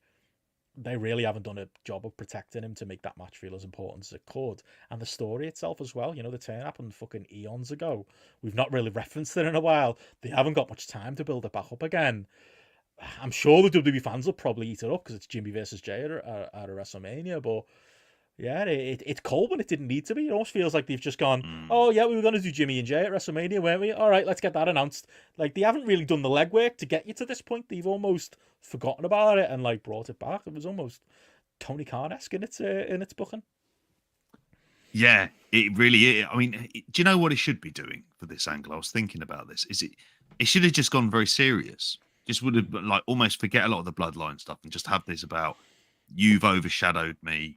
Like, therefore, like, and just have that kind of serious kind of like showdown and take it in a different direction. It's kind of like, it's not about the bloodline, it's about them as brothers, like having this kind of split as twin brothers as well, I should add.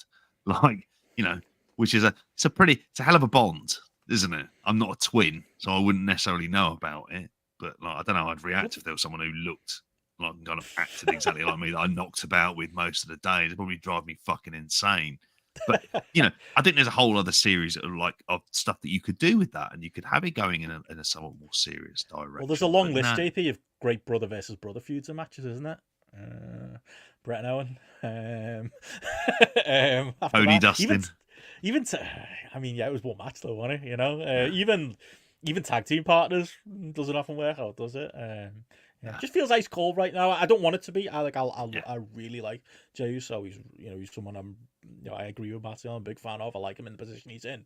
But don't know. This isn't it right now. But yeah, the only thing you saw from Raw was the icy title gauntlet. Which, speaking of the highlights they throw on YouTube, all half an hour of this was on there. So yeah, there you go. He got his Raw homework in. What you make of that? Hey, Chad Gable's doing great work right now. It's almost like the Shorty G thing was a bad idea, and maybe he should have been presented as a professional wrestler this entire time. Don't know if you saw the promo afterwards, but he did a cracking job of selling his loss.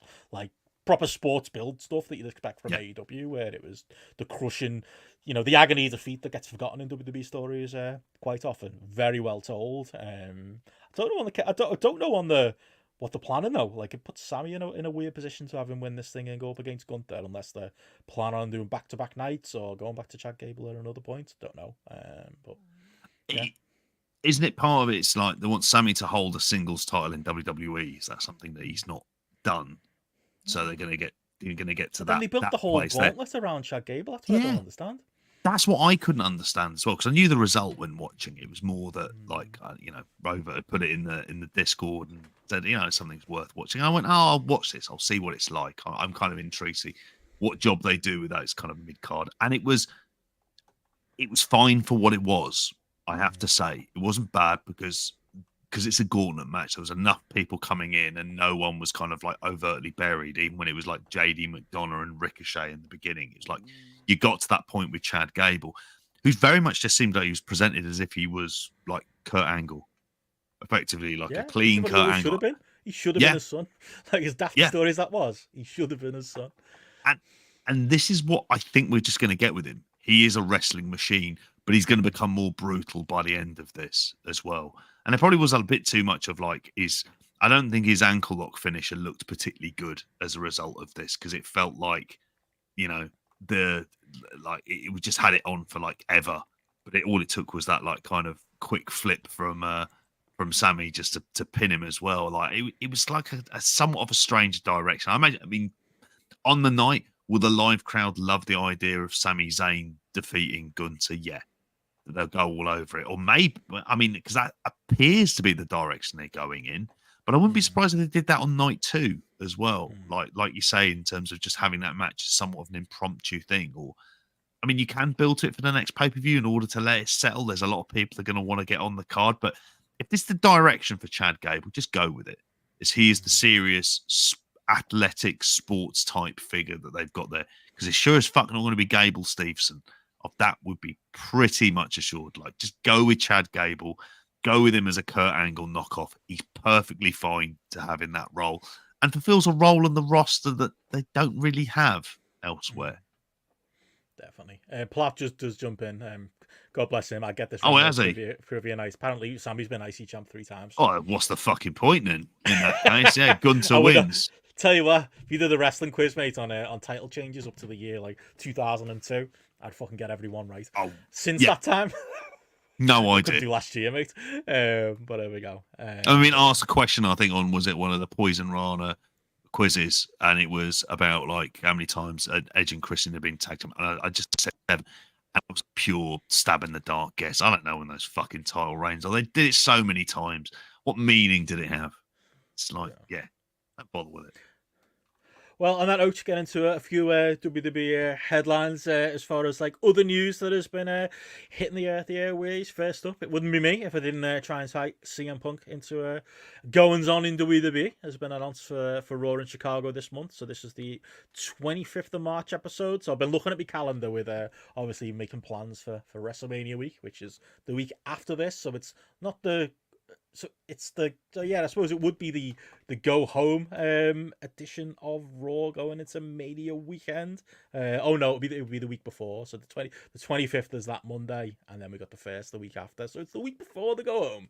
So you know we'll see what level Punk is going to be involved in stuff. I still think there's an outside bet that he gets involved in something, either as a guest referee, commentator, dare I say it, host. But I think it's notable that they're not just keeping out of sight, out of mind in the build to WrestleMania. He'll be in the loop on things. On top of that, SummerSlam 2024, we have the announced a venue for that, Cleveland Browns Stadium. It's going to be in August. It was, of course, Logan Paul making the announcement, teasing Logan Paul versus LeBron James apparently at SummerSlam in Cleveland. Is that where Logan Paul's from? I'm pretty sure that's where he's from. That's where LeBron's from.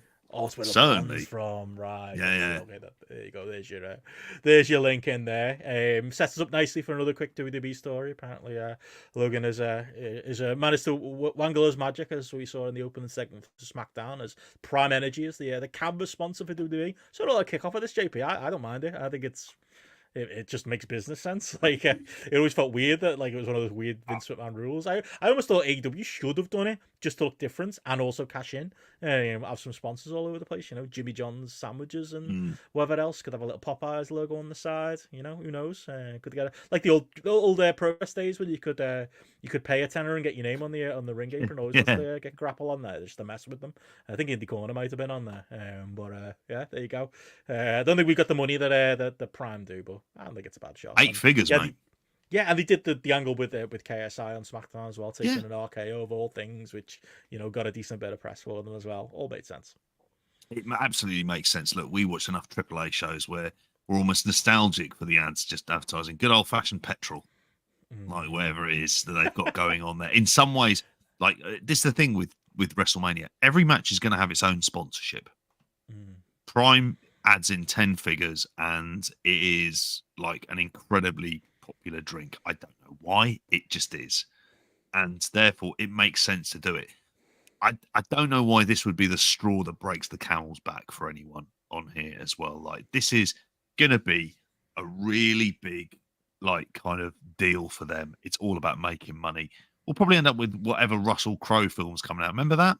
When for one of the matches of WrestleMania, he was able to plug in the Pope's Exorcist, which I've seen and is shit. And he's just taking the piss during that, just doing a very bad Italian accent. It's kind of funny in that regard. A terrible fucking film, but yeah, that's what they do. We'll have some film-related banter in a second. But quickly before that, speaking of WrestleMania, yeah, Muhammad Ali apparently is going to be inducted into the WWE Hall of Fame class for 2024. Fucking weird Hall of Fame class. Apparently, Rock's got a very heavy involvement in naming the names along with Triple H, so it might explain some odd ones we're going to be getting.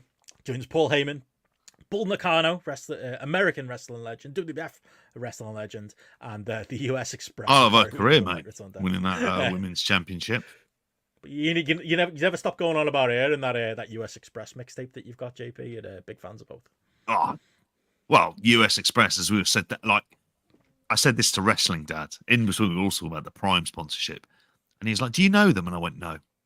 And I've been doing a wrestling podcast. Well, now I've been doing GRAPPL for 5 years and Indie Corner for another couple of years on top of that. That's fucking insane. Like the US Express are not a tag team that come to mind. I know the wrestlers are individually, but they're there, and I think we said about this on the weekend show. They're there. Why? Because it's really, I think we're leading to Bray Wyatt coming in there as well at the same time. Yeah. Yeah. No, Muhammad Ali, genuinely. I think that I'm not mad on that. Nothing against Muhammad Ali, obviously, but it's more that it kind of overshadows a lot of other stuff. And I think it'll be a real induction though, because it obviously. Yeah, I don't know. Yeah, see which family member comes out. I mean, how big a deal are they going to make? Is it, part of some sort of like it's all, no one's going to boo or anything like that. Nothing. It's not mad. Like, not going to end up with a sort of strict situation where people will get angry about it. It's just that I don't know. There's probably more call in the celebrity wing of the WWE Hall of Fame. I can't explain anything. But Logan Paul to go in there. There's much more of a call for him to go in there ahead of Muhammad Ali. And that's wrong to say that sentence on a number of levels, be ahead of Muhammad Ali. Taken out of context, that's a terrible statement. And it makes me come across as a horrific human being. Boxing legends, both of them. He is. And he was he guest referee at WrestleMania 1. Oh, it's not the end. But also. It works for both. And yeah, final little WWE note. Speaking of which, as you said before, can't end the WWE segment without talking this, as we did get a few WWE related news items coming out of the Oscars. First up, we had The Rock and Bad Bunny presenting Best International Film at the Oscars, which was a hell of a thing. And yeah, Jonathan Glazer's The Zone of Interest won it. Cracking speech by Jonathan Glazer, by the way. That was the viral moment of the night. I clicked onto that speech and watched it and was like, cracking, talking about the the horrible atrocities that are happening at the minute, and calling for justice for the Palestinians. Very lovely statement that's of course been taken out of context by the worst people in the world. But I was shocked by the first couple of seconds of it, having The Rock and a strange balding man stood next to him, and I only realised when you sent me this link that it was Bad Bunny. My mind was blown when I heard about it, because it's actually technically Zone of Interest is a British film, even if it's entirely obviously in the German language as well. And I'd recommend people to see it. I spoke about this, I think, even on the pre-show as well. And you were talking about films to see. It's an experience rather than like a kind of like a film per se. It's like an event. It's just quite an incredible film, and it's really sort of stuck with me. So The Rock and Bad Bunny introducing like this as the winner of the best international film, quite a prestigious award as well, which is wacky in and of itself. Because those two lads, they'd be more in tune to talking about Savio Vega than they would do about fucking like Jonathan Glazer films or anything regarding the Holocaust in general. It feels like it's too much of a jarring mix, rather like the image you put up on screen. Yeah. Sorry, I didn't realise you were going to go there. We can only laugh or we cry. John Cena was also at the Oscars, JP, presenting the Oscar for Best Costume Design. wearing very, very convincing nude suits. Like, I thought he was naked. I think a lot of people did. It was a work. He had to cover up front and behind.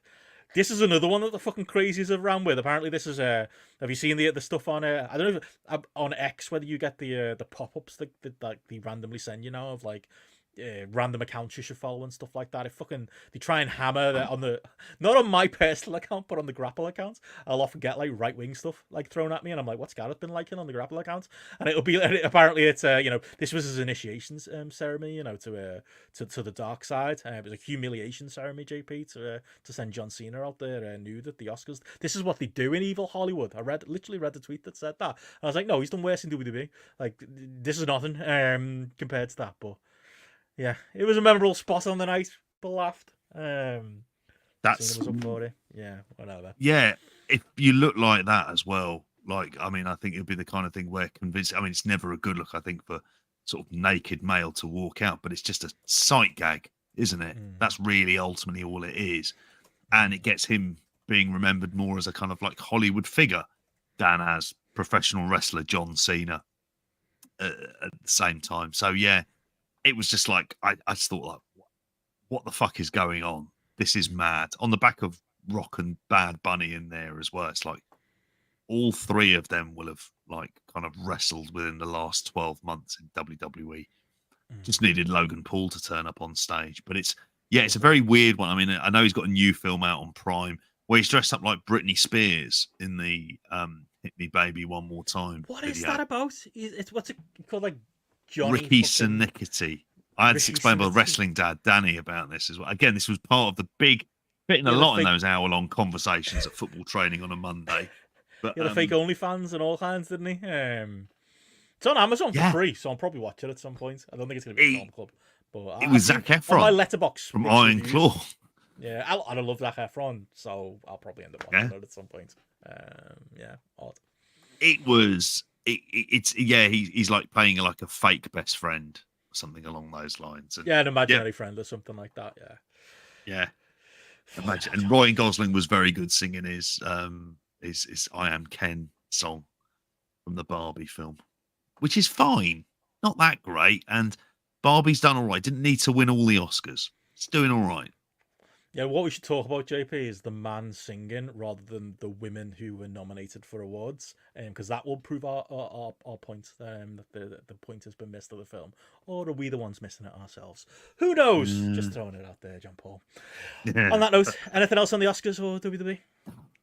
That's it. Other than, I think we said Oppenheimer not winning, not a massive surprise. If you want to hear more of that, go to the pre-show, of which you need to subscribe to patreon.com/grapple to hear that. Yeah. Good stuff. Well, yeah. So where do we go next? What else is going on in the wrestling world? Bit of TNA. Should we go there next? It's going to be probably brief runs into the other stuff going around the world. We do have a Dark Side of the Ring review, which you're going to get into. I'm quite excited to talk about that as well. You asked me today, do you need to see TNA Sacrifice? TNA. But we will get into Dark Side of TNA the first. Ring. TNA first. We'll do TNA first. Thought, folks. It's a bit like Rock at the end of Smackdown. Want to build it up to the big main events. That can be the exactly the main events at the end of the show. Something to finish. Because trust me, I won't be talking about New Japan, because there was a part of me that thought, should I watch it? I've written down literally on the notes for people. The Patreon subscribers will have seen this on here. I've just written Jack Perry in New Japan, Suji versus Cobb, Kid versus Newman. Apparently, were decent matches to see. And I said, fuck the rest off. I reckon on there as well. That was, I said, also in, don't want to watch this shite.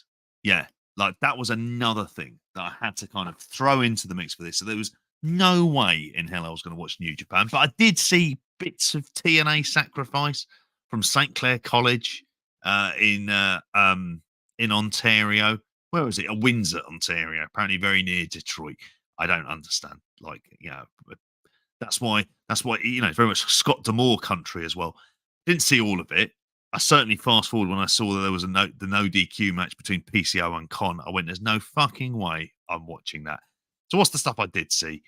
I saw Nick Nemeth versus Steve Macklin, which I have to say was better than the Nick Nemeth match against David Finlay in New Japan.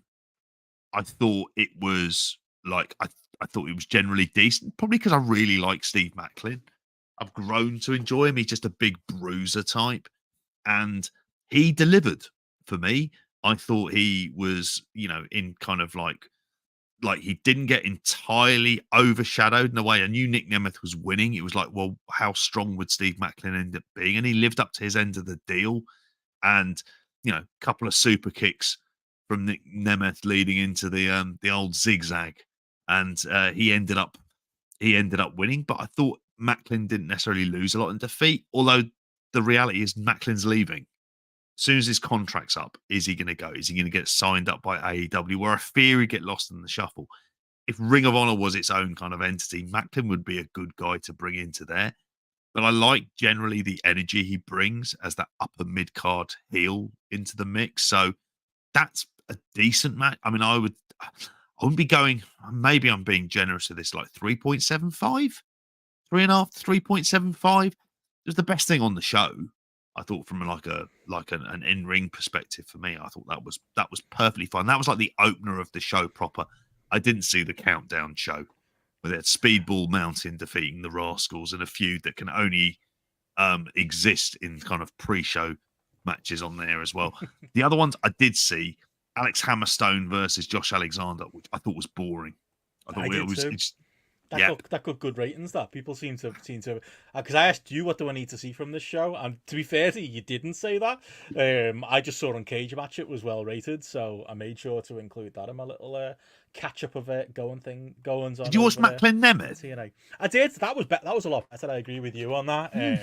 I say a lot better, 3.5 stars, but it was the match I imagined Dolph Ziggler having outside of AEW, outside of WWE. Sorry, don't want to see him in AEW, but a lot of kickouts, a work rate match for a TNA audience, perfectly serviceable and perfectly fine. And obviously, my boy Macklin's in there with him too as well. And there was a couple of, I don't know, it was just my stream, but there were a couple of technical difficulties in there that maybe harmed it a little bit towards the end. But the match itself, yeah, solid. Type of stuff he probably should be doing, type of level he should be working. Not a huge amount of notes coming out of it elsewise, but yeah, that I don't know. I feel like your boy Hammer's a good idea in principle, JP, rather than in practice. Yeah, he really, because it was awfully slow and ponderous and dull. It didn't feel like he had almost anything to prove. Like you say, it was, and I say it, I think the thing is he was always going to end up going over because Alexander is being forced to stay for another year because they've just, exercised the option on his contract and he's not going anywhere. When we see it happen in football where they exercise an extra year in a contract, it's to get a transfer fee. This ultimately to get rid because the person doesn't want to be there. And really Josh Alexander doesn't want to be there. So this just really outstayed its welcome. I was just like you say, he's a better idea than what he actually is. And if you take away the bells and whistles that he had in a lot of MLW matches, and you've got Alex Hammerstone in the ring, how fucking good is that going to end up being? So yeah. Although last pay-per-view he looked all right. He looked all right. Was that to get himself out in the shop window? Whereas this one he signed. So I don't want to say he's like Emmanuel Adebayor, that he signed the big money contract, therefore it's Downing Tools time. That was classic Adebayor, but this didn't feel, I don't know, it just didn't have like anywhere near the same kind of energy to it that the first one had. And the first one, I mean, it wasn't like it was an incredible match, but it was a perfectly decent fine match. It was the best match. Was it the best match on Hard to Kill? Yeah, probably was. It was well and truly up there. But for me, that's more the talking point. That's 2 TNA shows in a row where usually we'd use this segment to wax lyrical about how much we enjoyed the TNA show. It's 2 in a row where I mean, admittedly had, for time restraints, I had to kind of skip through this, but nothing that I saw really held my attention, and nothing from any of the reviews I've seen have really grabbed any headlines. I think, from what I know and from what I saw, Nemeth and Macklin was as good as it got. I thought, I mean, speaking of, guys who have a ceiling, Grizzly Vets and Mustafa Ali against Time Machine, absolutely fine. So again, serviceable 3-star match. Mustafa Ali, that's who he is at this point. He's not changing my mind anytime soon. Maybe he's fair and better on the weekly TV, but not really jumping off the page here. Thought Jordan Grace going over Zia Brookside and Tasha Steelz, existed. And Moose versus Oh, I Eric didn't Young watch is that. never going to capture my imagination, no. No. So yeah, kind of middling really, which sums up TNA right now. I don't think it's unfair, but if we've cherry picked, it's for a reason because there isn't really that much on this show that I'm not going to be drawn in by PCO versus Khan. I'm afraid. If I was doing a weekly TNA podcast, maybe I'd force myself to watch that. But with a lot of other things going on in the wrestling world, TNA does not take a lead in my life. And I think this is the problem that they've got is the one thing that they had going for them for a period of time when they were delivering those decent shows is they had the enthusiasm and the goodwill of their roster who were always going to throw themselves into it, even if it wasn't drawing particularly well. They always did that. Here, you can tell there's disillusionment, I think. And while they're not completely like, it's not like gone to shit, it's going to be hard for them to be enthused because ultimately they're not going to be happy about the direction that it's actually going in. And I think you've got the impression of that kind of on this show. And it's the second one of these shows where it's like you really need to be putting your best foot forward. And I don't think they're in a position to do it. And it's like simple little things. It's like, okay, you need to have a certain amount of very good matches on this card. And they tend to involve certain people. Josh Alexander, Mike Bailey, Jordan Grace. And more often than not, it's like Bailey's in a tag team that's not really going anywhere on a pre-show. Josh Alexander is wanting to kind of like get out, but is there for another year. So he kind of like, he's going to be spinning his heels until his contract's up. And Jordan Grace is in a three-way with two, let's face it, much lesser workers. So, and Moose versus Eric Young, they said it was first time ever. I just thought Mandela effect. I just assumed that match had happened loads of times. I never watched it because I thought in my head I can imagine what a Moose versus Eric Young match is like. Definitely. But yeah, it's just watching this. It was a TNA Plus show. It's not the most offensive thing you're watching in wrestling, but it's not exciting. Still getting the 99p a month out of me, but they're not getting any more. We'll see where we go with that. Yeah, on New Japan, same thoughts as you. Not motivated to watch the New Japan Cup right now. We'll see where it ends up. But yeah, I'm half interested in what Jack Perry looks like in New Japan because, of course, they put him with House of Torture because they had something vaguely exciting. So heat or heat, as Joe might have said a long time ago. Any half interest I had in New Japan Cup was sapped at that point. I reckon I speak for the audience. I don't think much of our people are watching that. All I see are terrible gifs of Tangaloa that somehow make it through the embargo of us not being able to see any New Japan in there, and it just looks shite. And it's Is just he doing like a gimmick now where he's botching things on purpose. I saw him do a terrible 619 today. Why is he there? I I assumed he'd gone when the brother had gone, and I went, fine. Wouldn't be a loss, would like, it? he's staying around. Fucking hell. Like, really, you need that. There's no value in him as a singles, like none. No. I know there was a weird thing for a period of time where people were saying, oh, he's gotten good in the ring. And it's like, well, you could have fucking fooled me because I've seen no evidence of that. And I don't want to find out. Apparently, Suji versus Jeff Cobb's got good ratings. I'm sure it's fine. I don't think I ever need to see it. Like, it depends on what the final is on how I feel about it, or maybe a semi-final. But fuck me. Gabe Kidd v Callum Newman got some talk. Like I was half interested in catching up with that, but it'll be over in a couple of weeks, and no one's going to think about it again. The New Japan Cup. We'll see. Outside of that, speaking of tournament stuff, I'll brighten the mood up before we get to dark/lovely side of the ring. Oh, sorry, JP. Very quickly, I did see the Julia losing her title in Stardom that I put on the notes. Okay. I don't know why I did, because it had a terrible botched finish, and it looked shit, and it really wasn't that impressive.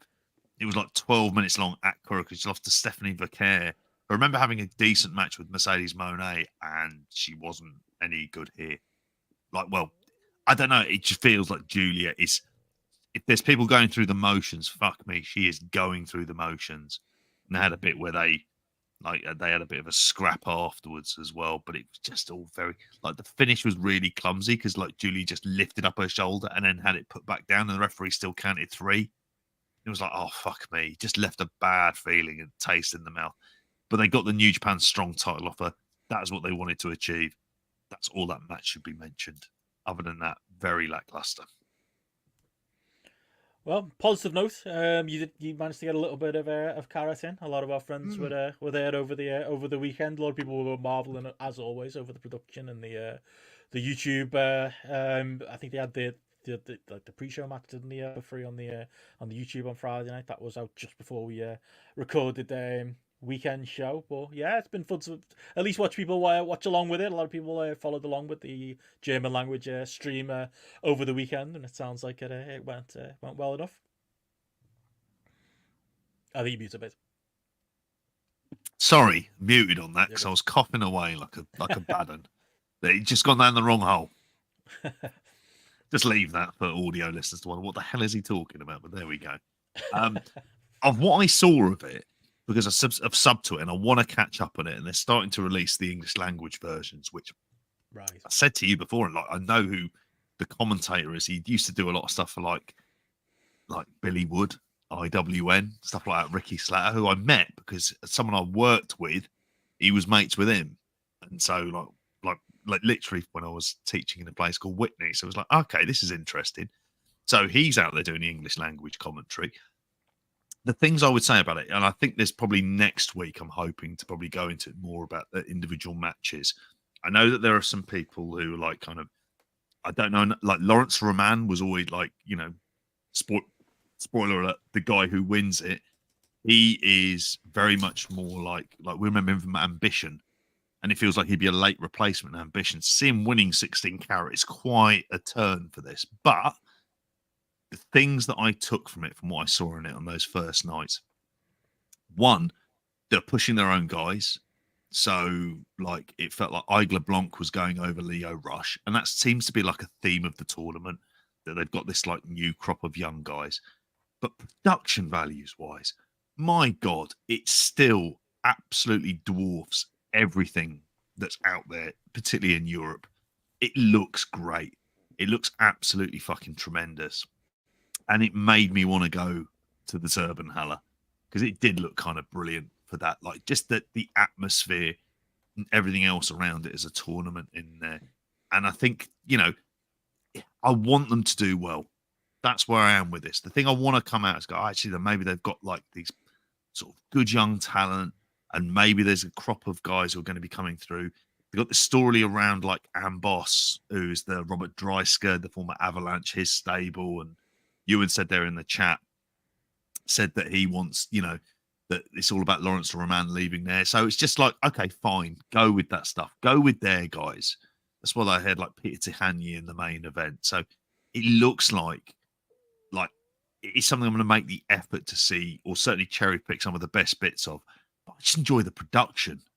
Just enjoy the way that it sets up, the way they get everyone out into the ring and they take the photo and stuff like that. It's all those kind of traditional parts to it as well.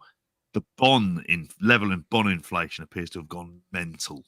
Oh, okay, I think it's like 4 bonds for a Coke, mate. It's like shocking behaviour. It used to be 3, didn't it? Yeah. I think it used to be 2 back in the day. They were talking old money. 3 yeah. for the beer, maybe. Yeah. Made you fucking wonder for that. But I think this is the thing. Like, do I think it's come back? No. The fact that they're able to do a live production of WXW to what is a high standard. I know Andy had watched the streams over the days as well, and it kind of convinced me. It's like I wanna give them a go because I've got goodwill to WXW, and I want them to succeed. And I've always enjoyed their presentation, and even the backstage stuff they do. It just feels like it's just at that higher level from a production quality. So I really hope that they do well in there at the same time. And you mentions there 4 bonds for a Coke. The cheapest thing in the Turbine is now a pretzel. But they're fucking massive, if I remember rightly, those pretzels. 4 bonds for a Coke. That can be the title next time. They are nice little pretzels whenever I had them. The hot dogs is what they get, like the bratwurst, but with like bits of bread on either side. Really enjoyed them when I was there too. That's what I miss: the food and the drink and the days out. Yeah, Ewan says I did see a lot of praise for the Lucha 8-man tag.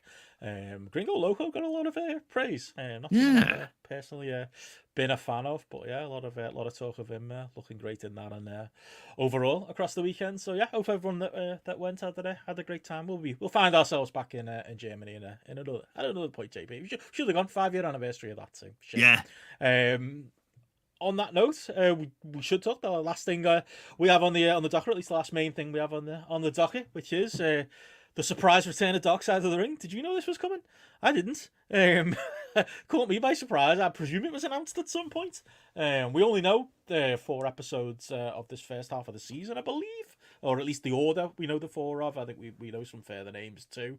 Apparently I think maybe we talked about it as a news story a little while back, that there's a Sherry Martel episode, a Sandman episode, Harley Race, Brutus Beefcake gets an episode this season. Chris Adams. Oh yeah, we did mention that, didn't we? The Chris Adams episode. Still feel like I got surprised by it. As the first episode was a really odd choice. As we start off the new season of Dark Side of the Ring with just a lovely little story about John Tenter and what a cracking bloke he was.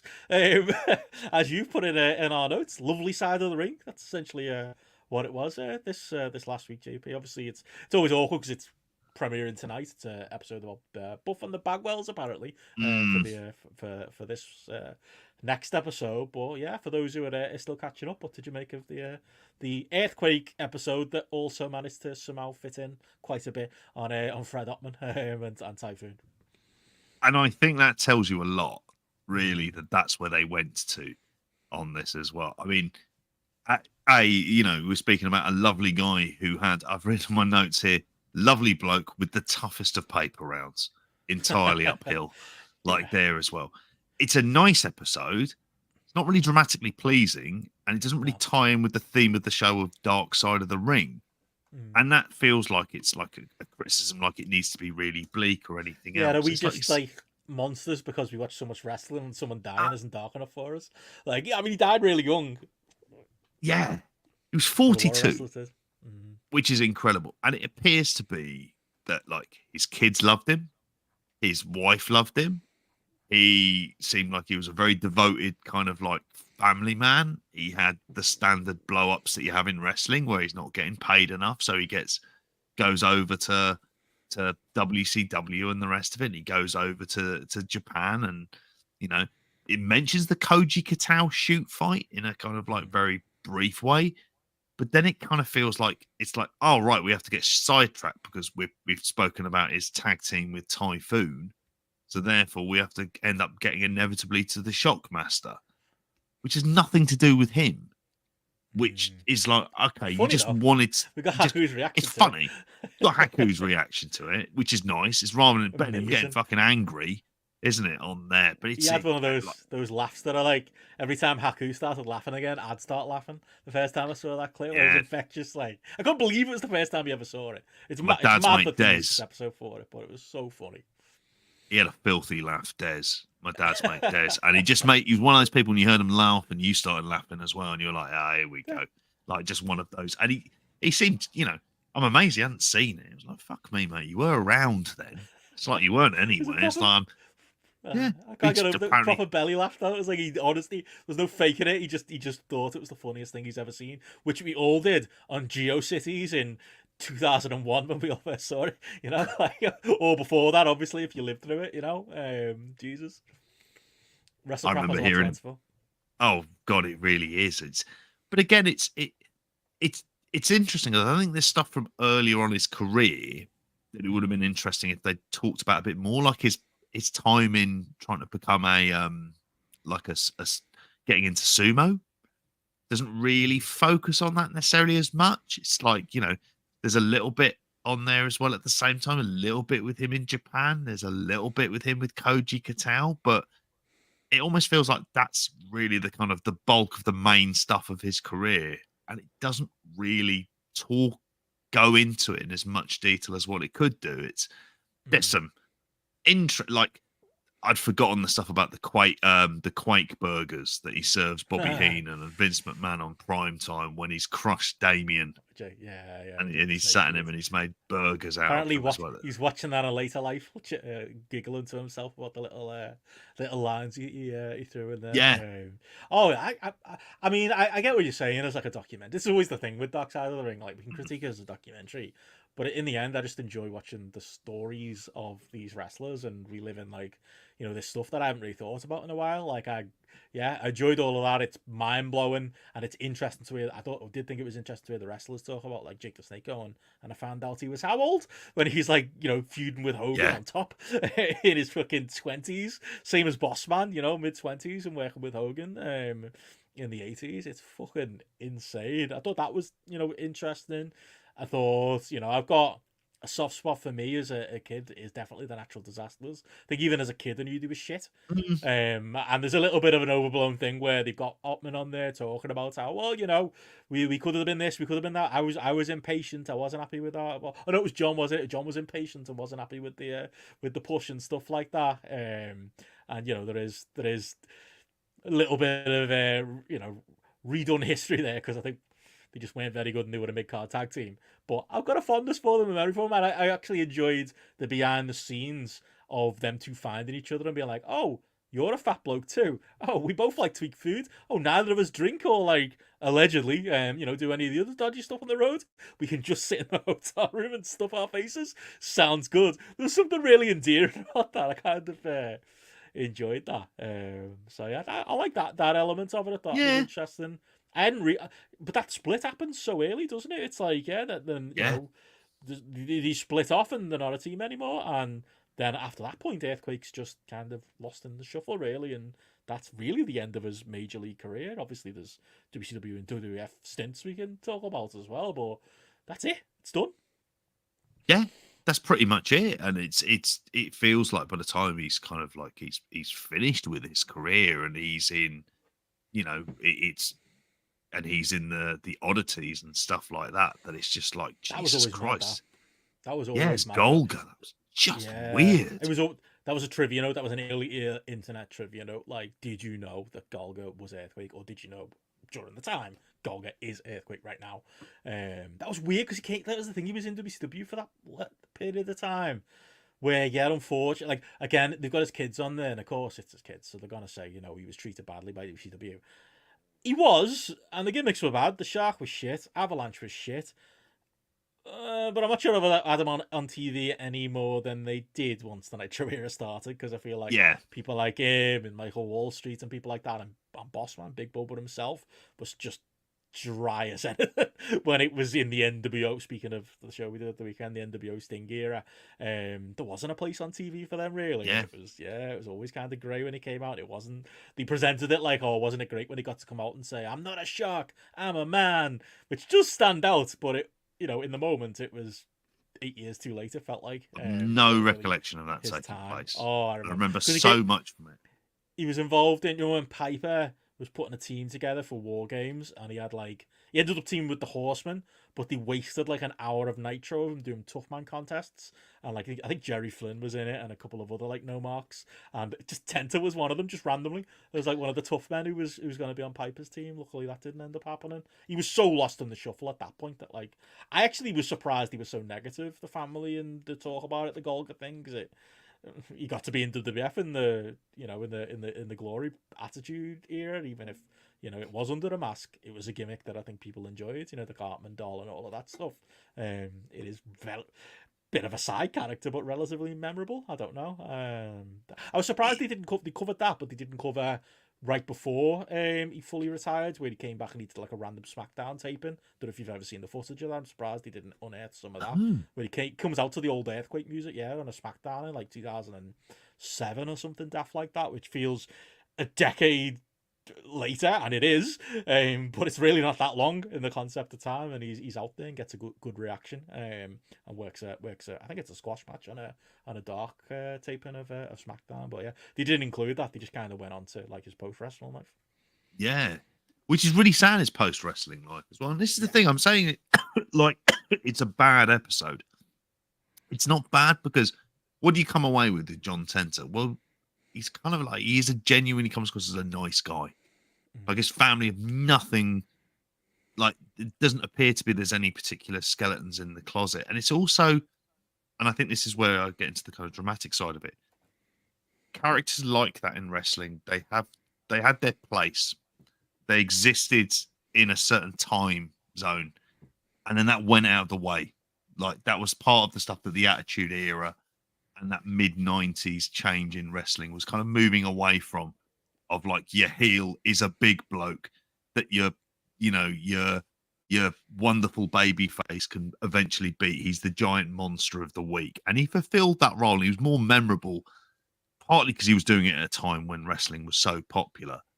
And he was like kind of genuinely convincing for it. But like, I think that's the thing for it. There wasn't like, where else was he going to go? What was the evolution of this character going to be? He wasn't as great a worker that he'd be able to kind of maneuver around or sort of change and reinvent himself. I think that's always like kind of somewhat part of the issue. It was almost like his time was up. And unfortunately for him, he ended up making some So sad. bad business decisions more than anything else. Stuff never worked for him. The fact that he's working in a driver, shop and working in a fucking big and tall shop. Imagine going in the shop and earthquake saves you. Especially as a big guy, like it's mind blowing.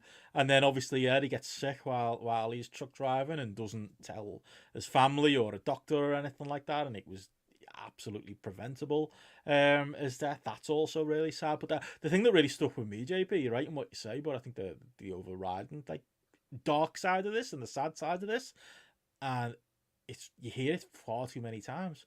None of the boys went to his funeral. I was floored by that. Like, his wife's talking about it kind of matter of fact, about the fact that, it was just family who were there and we didn't even get flowers from the WWF or whatever. And they're the villains for that, obviously. And it's bad, it's terrible. That there's so many deaths in wrestling that, like, something like that can slip through the cracks for somebody who was a big time player in the late 80s/early 90s. yeah. But I found that really gut-wrenching. Like, it was just getting older and you realise, friends who you thought to be friends for life aren't necessarily as you get older. But that's very, very much a wrestling thing. It's something Punk used to always say. Like, you're my friend when I work with you, and then, I've left the company and we don't see each other or speak to each other again. And, like, you've got people, like, I'm not picking on them, but, like, people like a Typhoon, Tugboat, and you've got people like Haku and the other people who were on the documentary talking themselves up as, like, oh, yeah, we were great friends. We used to ride together all the time. Like, juxtaposed with the wife saying, like, none of them came. Not one of the fuckers turned up to his funeral.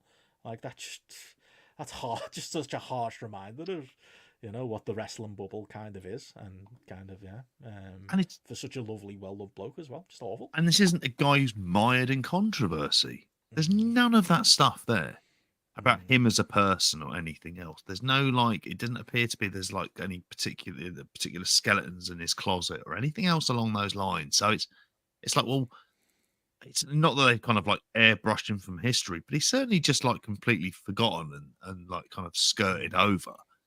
And I know for us, he's like it's a recurring thing when we talk about age of wrestlers. You go, okay. In the same way that, I know John and Wayne, when they talk about Post, they talk about Julia Hart and how young she is and how old she was when a particular event in wrestling happened.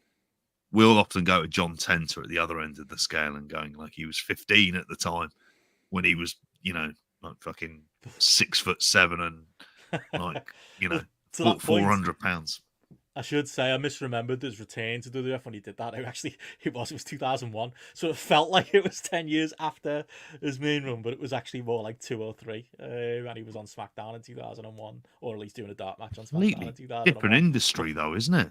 100%, yeah. And obviously he done the X7 Battle Royal as well. That was the other thing that he did at that period too, but still shocking. Tank Maloche apparently is who he beat in a dark match. Madness, but yeah, there you go. Again, not a story I would have revisited otherwise. Can't imagine we'll ever do a podcast on John Tenter. So yeah, interesting to get a few factoids in there if nothing else. And yeah, I'm still looking forward to the next episode. I want to see how they're gonna possibly tell the Bagwell story. Will we see Buff Bagwell's knob on telly? We will find out next week on Dark Side of the Ring. I suspect we won't. We'll get some sort of blurred version of that as well, and a few other kind of like quite miserable stories. I'm fearing it'll go to Talking Head. Oh Christ! Right, that's good. God help She us loves the all then in stories. that case. Yeah, she has some fucking stories. She knows where the skeletons are well and truly buried, like in wrestling circles. So, yeah, it dare I say it, this really should end up being the last season of this, or some sort of different tack needs to be taken because Full series on Vince, mate. That's how they should go out with a blaze of glory. yeah, You know, we'll just do one whole season. Fuck you, Netflix. the Every crimes of Vince McMahon. Yep, Yeah, just honestly, all in the all bad seriousness, shit we he's should. done. Yeah, Yeah. exactly. That's exactly what they should do. On that note, anything else, JP? Anything you've watched? Any other news you wanted to mention before we go? No, there really isn't that. I mean, there's a couple of just a couple of very brief notes from All Japan, just to say in terms of Yukata Yoshi, who I don't know if you remember. Like, it's going to sound like a really bizarre thing to remember, but do you remember when the Wrestling Channel had a store and they had T-shirts? They had this guy's T-shirt. It was one of the ones I was looking to find for years. He was like kind of like a big kind of, I suppose he looked a bit like Earthquake in the sense he was like a big lad, just wearing like his singlet there along the way. Where he passed away. It was on March the 10th as well, and this was like after a show for like All Japan as well. So that's like really sad news on that as well. And then just another All Japan announcement. They've announced the participants for the Champions Carnival, of which is there anyone in there who's gonna like the name that stood out for me, and this is very, very in joke, is a guy Road Crew, and in brackets it says Lord Crew, but it feels like Crewy. That feels like who it is to me. And I thought, could Crewy enter the Champions Carnival? Yeah, he could, and he could have done a fucking job. Like he really should have at some point in time in there as well.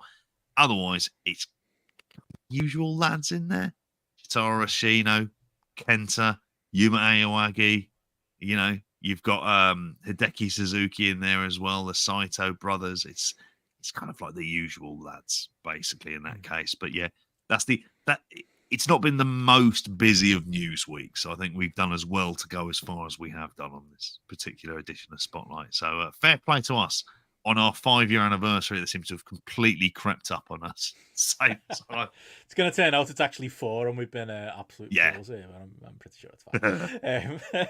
Well, yeah, if you want to join us in the celebrations, as it is now officially, the 5-year celebration month, ask GRAPPL at the end of the month for patrons and YouTube members only. So if you enjoy the Christmas show, get your questions in, and you can hear us answer them, I suppose. But yeah, on top of that, we'll have obviously for those who haven't listened yet, the Sting mixtape is still up. So very much look forward to hearing people's feedback on that one. We will have the Eddie Sideburns King of the Mountain show after the much delayed one last time. Who knows what he's going to go with, and we will have Power Slam.